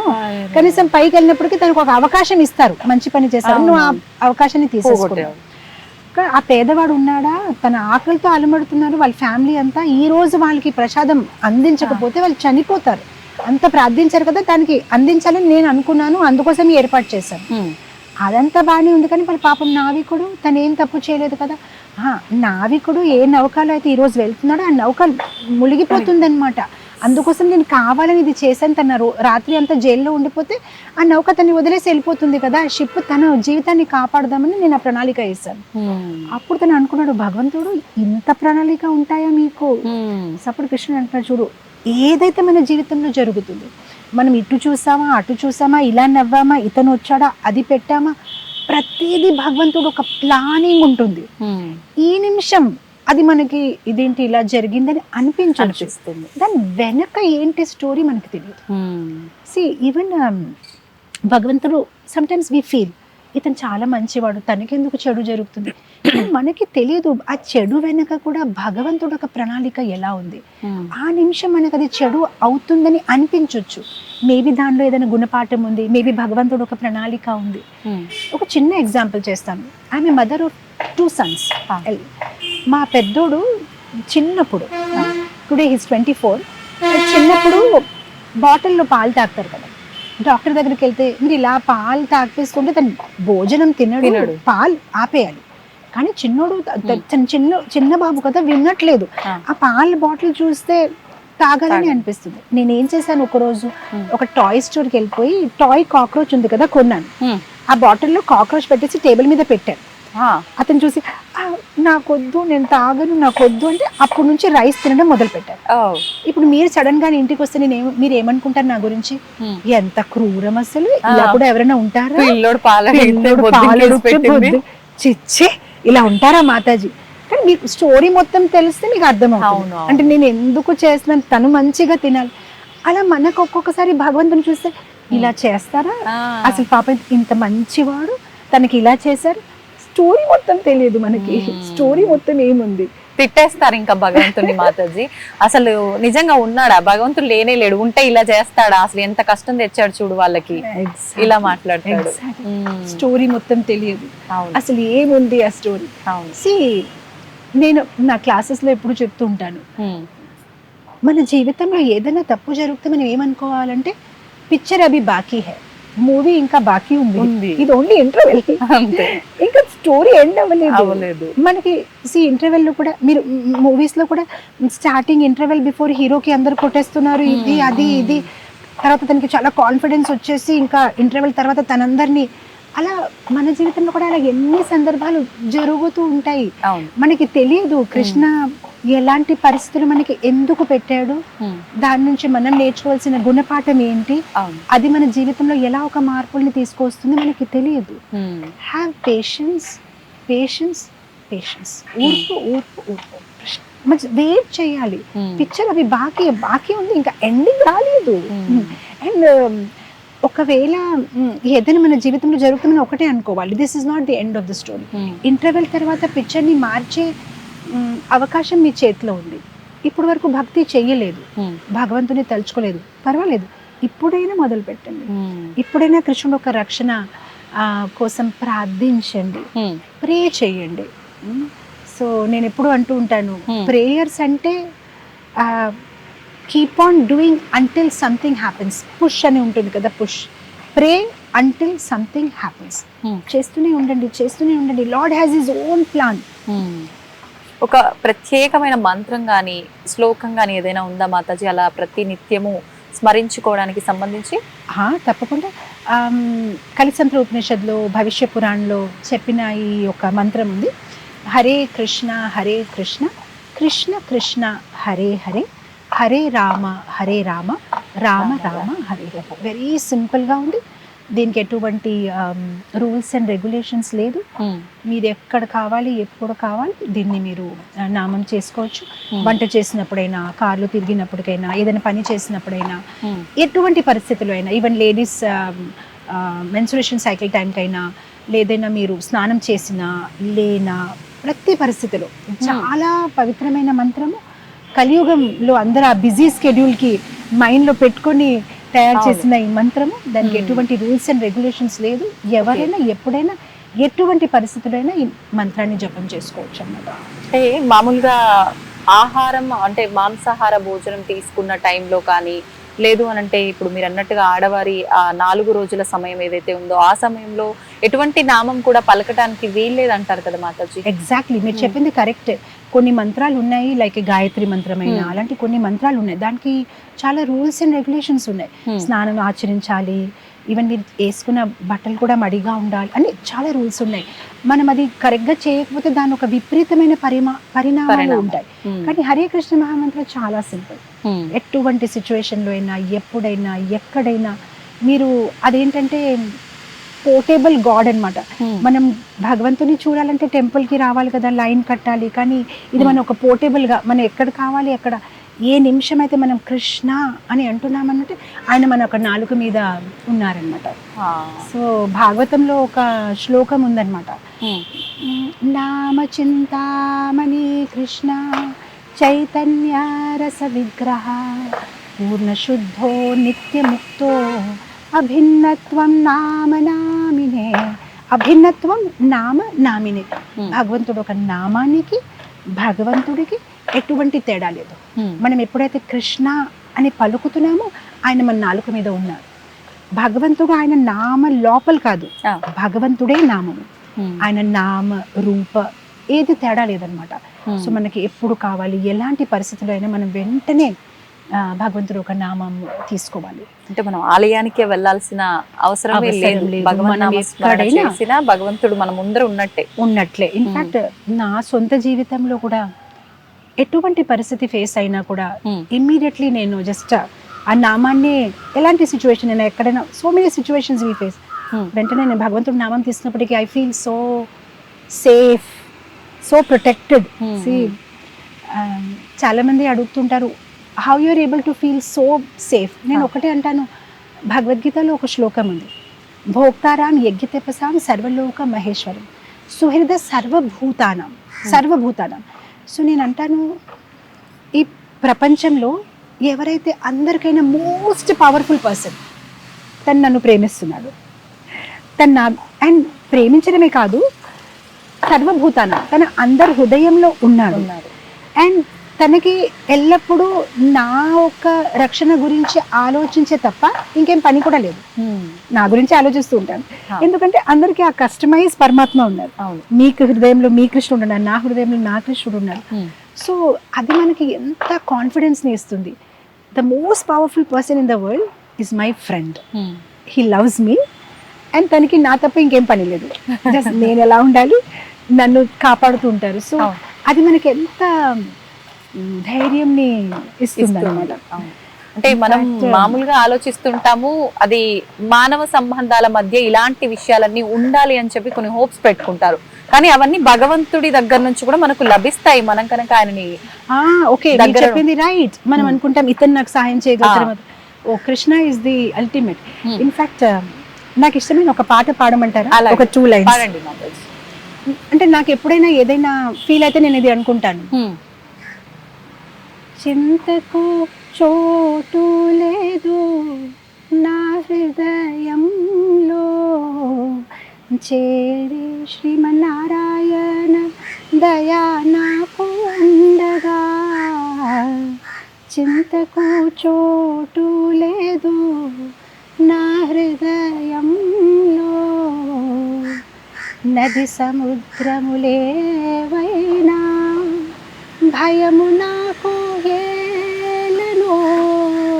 నది సముద్రములేవైనా భయము నాకు ఏలనో. మత్స్యమూర్తి అండ నాకు దండిగా ఉండగా. మత్స్యమూర్తి అండ నాకు దండిగా ఉండగా. చింతకు చోటు లేదు నా హృదయంలో చేరి శ్రీమన్నారాయణ దయా నాకు ఉండగా. ఇదే తలుచుకుంటాను. తెలుస్తోంది అంటే మీరెంత ధైర్యంగా ఫీల్ అవుతున్నారో ఆ కృష్ణయ్యని చూసుకొని ఆ పాటలోనే, అంతే కదా మాతాజీ? సో మనం ఎలాంటి పరిస్థితుల్లో ఉన్నా కూడా కృష్ణ ఉన్నాడు. ఆయన ఒక అంటే విఐపి వాళ్ళకి బాడీ గార్డ్స్ ఉంటారు కదండి, మనకు కూడా ఉన్నారు. ఆ బాడీ గార్డ్స్ కన్నా కూడా విఐపి బాడీ గార్డ్. జస్ట్ ప్రతి పరిస్థితుల్లో ఆయన మనతోనే ఉన్నారు. జస్ట్ ఆయన తలుచుకోవడమే అంతే. కృష్ణ అంటేనే ఆయన మన దగ్గరే ఉన్నారు. ద్రౌపదికి ఎలా అయితే కాపాడారు ప్రతి పరిస్థితుల్లో, పాండవాళ్ళకి, భీమాకి, అలా ఆయన కేవలం పాండవులకి కాదు, ఆయన అందరినీ కాపాడతారు. ఆయన అందరి కోసం ఉన్నారు. ఆయన అందరికి ఒక ప్రణాళిక వేస్తున్నారు. అందరి జీవితం ఒక ఆధిపత్యం, ఒక ప్రణాళిక అన్ని ఆయనే చేస్తున్నారు.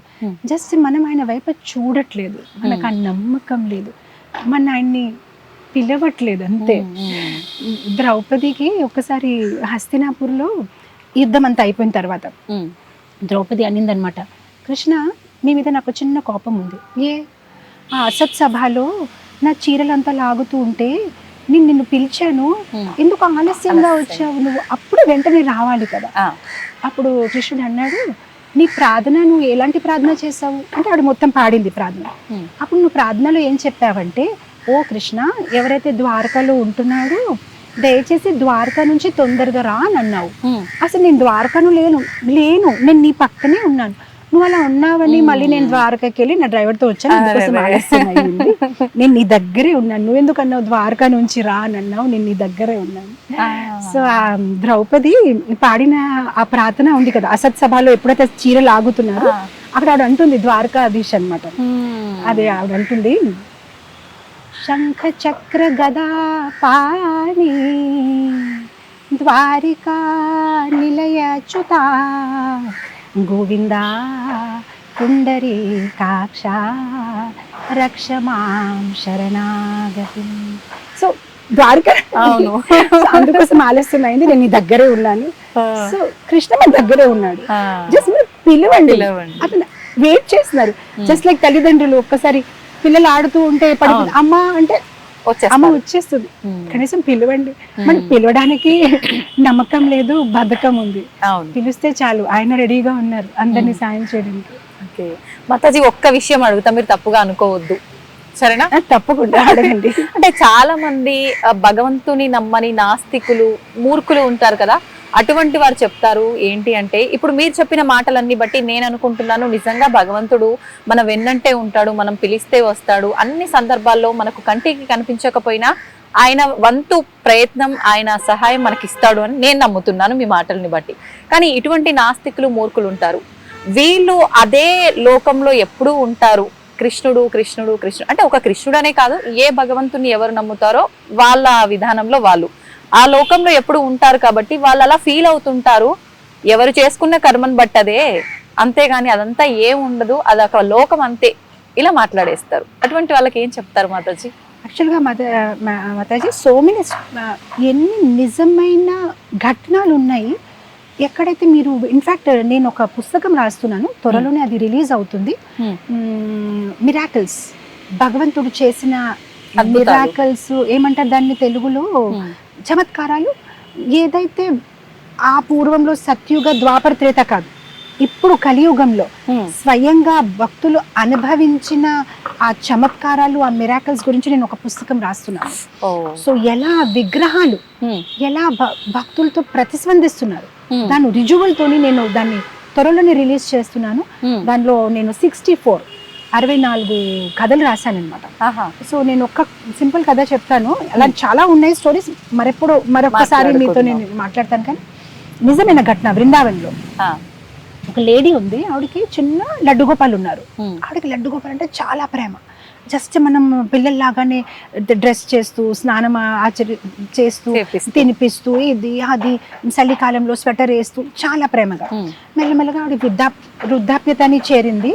ఇంకా ఆవిడ ఇంకా చెయ్యలేక కోడలికి అప్పచెప్పింది, డాటర్ ఇన్ లాకి, ఇంకా నువ్వు చేసుకో అని. కొన్నాళ్ళకి ఏంటంటే ఆవిడ ఎలాంటి డిజీజ్ కి గురి అయ్యిందంటే బెడ్ నుంచి కూడా ఆవిడ లేలేకపోతుంది. ఇక్కడ వాళ్ళ ఇంట్లో ఉన్న టెంపుల్ రూమ్ లోనే ఈ కోడలన్నీ చేస్తూ ఉంటుంది. ఒకసారి ఏంటంటే అభిషేకం చేసినప్పుడు మనం పాలు, పెరుగు, హనీ అన్ని చేస్తాం కదా, చెయ్యి జారి లడ్డు గోపాలు కిందకి పడిపోయాయి. ఎవరు చూడలేదని ఆవిడ వెంటనే సర్దేసి పెట్టిస్తుంది. ఇక్కడ ఆ రిలేషన్షిప్ చూడండి, ఈవిడ పక్క గదిలో ఉంది, ఆవిడకి ఏదో ఫీలింగ్ అయింది. ఫీలింగ్ అయ్యి ఆవిడ లడ్డు గోపాల్ బాగానే ఉన్నారని అడుగుతుంది కోడలు. బాగానే ఉన్నారు అత్తగారు, అంతా బాగానే ఉందంటే మెల్లమెల్లగా రోజు రోజుకి ఆవిడ భోజనం కూడా మానేసింది. నాకు ఎందుకో బాధగా ఉంది, ఎందుకో బాధ. తను బాగానే ఉన్నారు అత్తగారని మొత్తం మీద ఆల్మోస్ట్ 10 days ఇవి కంప్లీట్ గా భోజనం మానేసింది. ఇప్పుడు ఇవిడికి గిల్టీ ఫీల్ అయిపోయి, నిజమైన ఘటన, గిల్టీ ఫీల్ అయిపోయి నిజం చెప్పింది. అసలు మొన్న ఇలా అభిషేకం చేసినప్పటికీ చేయి జారింది, కిందకి పడిపోయారు గోపాల్ అని. అందుకోసం నాకు ఆ ఫీలింగ్ వస్తుంది. అయితే డాక్టర్కి చూపించావా? ఏంటి డాక్టర్కి చూపించాలి కదా, మళ్ళీ నీ కొడుకు పడిపోతే డాక్టర్ చూపించావా? ఇప్పుడు ఈ ముస్లాంకి ఏం చెప్పాలంటే సరే చూపిస్తానంటే చూపించను కదా, తీసుకురా డాక్టర్ని ఎలా తీసుకొస్తారని పోనీ వెళ్ళారు. వెళ్తే ఆ డాక్టర్ కూడా ఇలానే చూస్తున్నారు. బుద్ధుందా, నాకు ఇంతమంది పేషెంట్స్ ఉంటే ఇలాంటి ఏంటిది హాస్యపదంగా ఉందని నాకు టైం వేస్ట్ చేస్తున్నారు, వెళ్ళిపోండి అని. ఏ డాక్టర్ దగ్గర వాళ్ళు ఎవరు రారు. మొత్తం మీద ఈవిడ తినడం మానేసింది, రోజు రోజుకి ఆరోగ్యం పాడవుతుంది. మొత్తం మీద బతమాలి ఒక డాక్టర్ని తీసుకొచ్చారు. రండి మా మదర్ అసలు తినట్లేదు, ప్లీజ్ ఒక్క 2 నిమిషాలు వచ్చి బాగున్నారని చెప్పేసి వెళ్ళిపోండి. సరే అని అతను వచ్చాడు. వచ్చి ఇప్పుడు ఈ ఓల్డ్ ఉమెన్ అలా పడుకొని ఉంటే లడ్డు గోపాల్ని చూసి బాగానే ఉన్నాడండి. ఆవిడ అడిగింది, మీరు డాక్టర్ ఏంటండి అంటే, అలా అడుగుతున్నారంటే, అంటే డాక్టర్ అంటే ఏదో ఒకటి అలా వేసుకుంటారు కదా, ఇలా వేసుకుని ఇలా మీరేం చెయ్యలేదు, మీకు ఎలా తెలిసింది లడ్డు గోపాల్ బాగానే ఉన్నాడని? ఓహో అని ఇతను అనుకున్నాడు, ఈవిడేంటో అని తీసాడు. స్టెథోస్కోప్ తీసేసి ఇలా పెట్టి చూసినాడు. ఎప్పుడైతే ఇలా పెట్టాడు తనకి ఏం శబ్దం వినిపించింది? లడ్డు గోపాల్ గుండె కొట్టే శబ్దం వినిపించింది. టక్ టక్ టక్ హార్ట్ బీట్స్ అనమాట. తను అక్కడికే ఇంకా షివరింగ్ అయిపోయి పడిపోయాడు అనమాట. కళ్ళ నుంచి నీళ్ళనమాట. అసలు నిజంగానే లడ్డు గోపాల్ ఉన్నారు, మీ సేవని స్వీకరిస్తున్నారు, నన్ను క్షమించండి, అసలు నేనేదో ఇదేంటి అని అనుకున్నానని అతను మంచి భక్తుడిగా తయారైపోయాడు. ఈ రోజు ఇస్కాన్లో ఉన్నారు, రోజు 16 మాల జపం చేస్తున్నారు. ఆ ఒక ఇన్సిడెంట్ తన జీవితాన్ని మార్చేసింది అనమాట. అంటే ఎస్, కృష్ణ ఇస్ దేర్. మూర్తి పూజ కాదు, సాక్షాత్ వ్రజేంద్ర నందన భగవాన్ ఉన్నారు మూర్తిలో. ఇలాంటి 64 కథలు నేను రాశాను, నిజమైన ఘటనలు. మీరు ఆ టెంపుల్స్కి వెళ్ళొచ్చు, ఆ భక్తులతో మాట్లాడవచ్చు, అండ్ వాళ్ళు మీకు ఆ రుజువు ఇస్తారనమాట. సో త్వరలోనే అది రిలీజ్ అవుతుంది. సో ఎస్, నాస్తికులకి ఇది ఒక ఛాలెంజ్. అవును, రండి అనుభవించండి. ఊరికే దేవుడు లేదు లేదు అని చూడడం, కూర్చొని చెప్పడం కాదు. Come and experience it. మాల పట్టుకోండి, జపం చెయ్యండి, టెంపుల్ కి రండి. ఊరికే ఎక్కడో కూర్చొని ఛాలెంజ్ చేస్తే ఏమవ్వదు. ఈ ఒక మార్గాన్ని అనుసరించి ఫాలో చేసి ట్రై ఇట్. ఆ తర్వాత పని అవ్వకపోతే అప్పుడు చెప్పండి. టచ్ చేయకుండా నేను స్వీట్ మూలో అంటే నోరులో వేసుకోకుండానే తీపిగా ఉండదు అంటే ఎలా చెయ్యండి, తీసుకోండి, తర్వాత ఇష్టం అవ్వకపోతే చెప్పండి. సో మాతాజీ, ఇప్పుడు జపమాల అన్నారు, మామూలుగా అది మెడలో ధరించకూడదా జపం చేసే మాలని? అంటే ఎవరిని చూసినా మేము నిన్న ఆశ్రమం వచ్చిన దగ్గర నుంచి, ఇస్కాన్కి వచ్చిన దగ్గర నుంచి ఒక బ్యాగ్ మీలాగే బ్యాగ్ పెట్టి దాంట్లో మాల పెట్టడం అనేది చూసాము. ఎందుకని మాతాజీ అలా? యాక్చువల్గా ఇక్కడ మేము తులసి ధరిస్తున్నాము, కాకపోతే చిన్న పూసులు ఇది. అండ్ ఏదైతే మేము జపం చేస్తున్నామో అది పెద్ద పూసులు. సో ఇక్కడ జపం చేయడానికి ఈజీగా ఉంటుంది. తర్వాత ఈ వేళ మేము వాడమన్నమాట, ఎందుకంటే ఈ వేళ మనం ఒక్కొక్కసారి ఎవరికో చూపిస్తూ ఉంటాము, ఎక్కడికో వేస్తూ ఉంటాము. సో ఈ మాలలో ఉండడం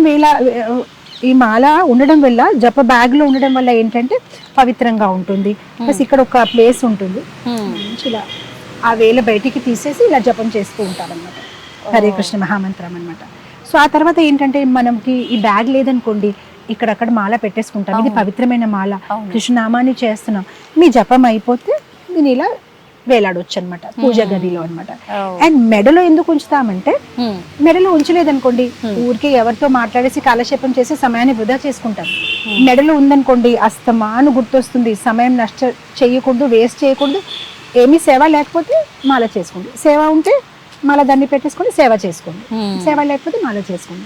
సో కంటిన్యూస్గా ఇది ఉండడం వల్ల ఏంటంటే మనకి గుర్తొస్తూ ఉంటుంది, జపం చేయాలి జపం చేయాలి జపం చేయాలి. అండ్ పవిత్రమైన తులసి మాల ఎప్పుడు మన మెడలో ఉంటుంది అనమాట. పోలీస్ ఉన్నారు, యూనిఫామ్ వేసుకుంటే వాళ్ళకి ఒక ఫీలింగ్, డాక్టర్స్ ఉన్నారు కోట్, అలా డివోటీస్ కి ఒక ఫీలింగ్. కృష్ణ ఉన్నారు, మాల ఉంది, అస్తమాను ఎస్ ఐఎమ్ ఏ డివోటీ, నా సమయాన్ని నేను వృధా చేసుకోకూడదు, కొంచెం సమయం దొరికితే కూడా చాంటింగ్ చేసుకోవాలి. ఓకే మాతాజీ, తులసి మాల ఎవరైనా వేసుకోవచ్చా? కొన్ని సందర్భాల్లో ఇప్పుడు చిన్న చిన్న పిల్లలకి దాని గురించి పెద్దగా ఏం తెలీదు, కానీ ఎవరైనా ఇలా మీలాంటి మాతాజీస్ కనిపించినప్పుడు వాళ్ళ మెడలో చూసినప్పుడు నేను వేసుకుంటాను అని చెప్పి అంటూ ఉంటారు. ఏముందిలే అని చెప్పి దాని గురించి పెద్దగా తెలియక తీసి ఇవ్వటము, వేసుకోవడం ఇలాంటివి చూస్తుంటాం. అలా ఎవరైనా ధరించొచ్చా? ధరించిన తర్వాత ఏమైనా నియమాలు పాటించాలా? ఎలా ఉండాలి ఆ విధానం అంతా కూడా? తులసి మాలకి ధరించిన ఒకే ఒక నియమం ఏంటంటే మాంసాహారం తినకూడదు. కంప్లీట్ గా తినకూడదా? అంటే శరీరం పైన ఉన్నంత వరకు. ఎందుకంటే మన కంఠం మీద ఉంది, సో ఆ మాంసాహారం ఇక్కడ ఇలా మన కంఠం నుంచి వెళ్ళకూడదు తులసి మాల. ఆ తప్ప దానికి ఏం నియమం లేదనమాట. ఓన్లీ మనము సాత్వికమైన జీవితము, మాంసాహారం మానేయాలి, భగవంతుడు నామజపం చేసుకోవచ్చు. ఇది తులసి అంటే మనకి సాక్షి అన్నమాట. మనం ఏదైతే రోజంతా చేస్తామో అది సాక్షి ఇస్తుంది అనమాట. సో ఇది పవిత్రమైన మాల ఇది పవిత్రంగా ఉంటుంది, కానీ భగవంతుడికి చాలా ప్రియంగా ఉంటుంది కనుక మనము మాంసాహారం ఒకటే మానేయాలి. మామూలుగా మనం ఇలా జీవితం బ్రతుకుతున్నాం, మనం అలానే ఉండొచ్చు, కాకపోతే మాంసాహారం మాత్రం కంప్లీట్ గా మానేయాలి. కానీ సాధారణంగా తులసి ధరించిన వాళ్ళు ఎలా ఉంటారంటే కృష్ణుని ప్రేమించేవారు, కృష్ణ భక్తులు. కృష్ణుని తులసి అంటే చాలా ప్రియం కనుక తులసిని ధరిస్తారు. అండ్ ఒక గుర్తింపు. ఇలా అయితే ప్రభుపాదుల వారు అనేవారు, కుక్కకి బెల్ట్ ఉంటే మున్సిపాలిటీ వాళ్ళు తీసుకెళ్లరు, ఇతనికి ఒక ఎవరు ఉన్నారు, మాస్టర్ ఉన్నారు అని తన్ని స్ట్రీట్ డాగ్ ని తీసుకెళ్ళిపోరు. అలానే మేము కూడా కృష్ణ తాలూకా కుక్కలు, మాకు ఏదైనా అయినా కూడా యమరాజు శరీరం ముట్టుకోద్దు, ఇది కృష్ణ డివోటీ అంటే అప్పుడు మేము చేసిన తప్పులొప్పులు ఏదైనా కృష్ణుడే శిక్షిస్తారు. ఎలా అయితే సివిల్ కోర్టు ఉంటుంది, క్రిమినల్ కోర్టు ఉంటుంది, క్రిమినల్ కేసెస్ సివిల్ కోర్టుకి వెళ్ళదు. అలానే కృష్ణ భక్తులు కూడా తప్పులు చేయొచ్చు కదా. అందరు నేర్చుకుంటున్నారు, సాధకులు ఏదో కొన్ని తప్పులు ఉంటాయి, కానీ శిక్షణ అనేది యమరాజు ఇవ్వదు, కృష్ణుడే శిక్షిస్తారు. సో ఇదంతా అదనమాట, ఒక గుర్తింపు, మే కృష్ణకి చెందిన వాళ్ళు అని. చేతికి కూడా ధరించొచ్చా మాతాజీ తులసి మాల? కంఠానికి ధరిస్తారు, కాకపోతే శాస్త్ర ప్రకారం కంఠం మీదే ఉండాలి. తులసి అనేది కంఠం మీద ఉంటే మంచిది. కాకపోతే ఈ మధ్యనే చాలా మంది చేతులకి తులసి తాలూకా ఇది కూడా వేసుకుంటారు. అది తులసి మన శరీరానికి ఆనుకొని ఉండాలి, టచ్ చేసి ఉంటే చాలా మంచిది అన్నమాట. సో ఇలా కూడా వేసుకోవచ్చు. ఇప్పుడు ఆడవారు ధరించినప్పుడు ప్రత్యేకించి ఆ 4 రోజుల సమయంలో తీయాల్సి ఉంటుందా మాతాజీ? తీయకూడదు. అది మన పార్ట్ ఆఫ్ అవర్ బాడీ అన్నమాట. ఎప్పుడు తీయకూడదు, ఎందుకంటే మనకు తెలియదు ఏ సమయంలో మనకి ఏదైనా అయిపోవచ్చు. ఇన్ఫాక్ట్ కృష్ణ భక్తులు మేమంటే ఇది ఒకవేళ బ్రేక్ అయింది అనుకోండి, అది అలానే ఉంచేసి కొత్త కంటి తీసుకొని అది వేసిన తర్వాత ఈ పాతదే తీస్తాం. అంటే ఆ ఒక్క క్షణం కోసం కూడా తులసి లేకుండా ఉండాలని లేదు, ఎందుకంటే ఆ క్షణంలో మృత్యు వచ్చేస్తే ఇది మాత్రం ఒక పెద్ద పాస్పోర్ట్ వెళ్ళడానికి, ఇంకెక్కడ తీసుకుని వెళ్ళిపోరు వేరే గ్రహానికి. ఇది మేము కృష్ణుడికి చెందిన వాళ్ళు. మాతాజీ, మీరు ఇందాక చెప్పిన ఒక ఉదాహరణ ఉంది కదా, ఆ పెద్దావిడ లడ్డు గోపాలుడి విషయంలో, నాకు ఒకటి డౌట్ అడగాలనిపిస్తోంది. ఇది క్రాస్ క్వశ్చన్ అనుకోకపోతే, ఇప్పుడు మనం అంటే రక్త మాంసాలతో కూడి ఉన్న శరీరం, భగవంతుడి దివ్య దేహం అంటారు కదా, మరి భగవంతుడికి కూడా హృదయము ఇలా ఉంటుందంటారా? భగవంతుడు ఒక శరీరం సచ్చిదానంద విగ్రహ. ఆయనకి మనలాగా బ్లడ్, పస్సు, స్టూలు, యూరిన్ అలాంటి ఏమీ ఉండదు. కానీ ఒక్కొక్కసారి భగవంతుడికి మానవ రూపంలో రావడము, లేదంటే ఒక్కొక్కసారి ఆ ఒక ఫీలింగ్స్ మనకు ఆప్యాయత కోసం మనకి దగ్గర రావడానికి ఆయన అలాంటి మేనిఫెస్టేషన్ చేస్తూ ఉంటారు. ఫర్ ఎగ్జాంపుల్, ఒక్కొక్కసారి పిల్లలు నాన్నకి ముద్దు పెడతారంటే ఎలా పెట్టగలుగుతారు? పిల్లలు చిన్నవాళ్ళు, నాన్న ఎత్తుగా ఉన్నారు, అప్పుడు నాన్న ఏం చేస్తారంటే వంగితే ఇప్పుడు ముద్దు పెట్టగలుగుతారు. అలానే కృష్ణుడు కూడా ఆయన పరతత్వం, ఆయన్ని మనం ఏం చెందలేము, కానీ ఒక్కొక్కసారి మన దగ్గర సేవని తీసుకోవడానికి ఆయన వంగుతారు. ఆ ఒక రూపంలో వచ్చి గుండ, హ్యాండ్, లెగ్స్ అన్ని ఆ ఒక ఇమోషన్స్ స్వీకరిస్తారు. అప్పుడు కదా మనం చూస్తాము, ఆ శిశుపాల్ని చంపినప్పటికీ ఆ రక్తం వచ్చేస్తే ద్రౌపది వెళ్ళి సారీతో కట్టడు, అసలు భగవంతుడికి ఏమొస్తుంది, బ్లడ్ రావడం, అలాంటివి అన్ని చూపిస్తారు. సో దాట్ మనం ఆయనతోనే ఒక లవ్ రెసిప్రొకేషన్ చేసుకోవచ్చు. మనలాగా ఉంటేనే కదా మనం మాట్లాడవచ్చు, ప్రేమించవచ్చు, కవగలించవచ్చు. సో మన కోసం ఆయన ఒక అనుభూతిని కలిగించడానికి, ఆ రిలేషన్షిప్ కోసం ఆయన అలా వస్తారు తప్ప ఆయనకి అదంతా ఏమీ అవసరము లేదు. చాలా సంతోషం మాతాజీ, ఎన్నో మంచి మంచి విషయాలు మాతో మీరు పంచుకున్నారు. నిజంగా కృష్ణుడు అంటేనే ఒక మాయ, ఆయనకు సంబంధించిన విషయాలు ఎంతసేపు మాట్లాడుకున్నా ఇలా సాగిపోతూనే ఉంటుంది, కానీ మనకు సమయం ఎక్కువైపోతుంది. మరొక మంచి ఎపిసోడ్లో మరిన్ని మంచి విషయాలు మీతో మాట్లాడాలని నేను ఆశిస్తున్నాను మాతాజీ. ఇప్పటివరకు ఈ మంచి విషయాలన్నీ మా అందరికీ తెలియజేసినందుకు ధన్యవాదాలు. హరే హరే కృష్ణ కృష్ణ హరే మాతాజీ. కృష్ణ.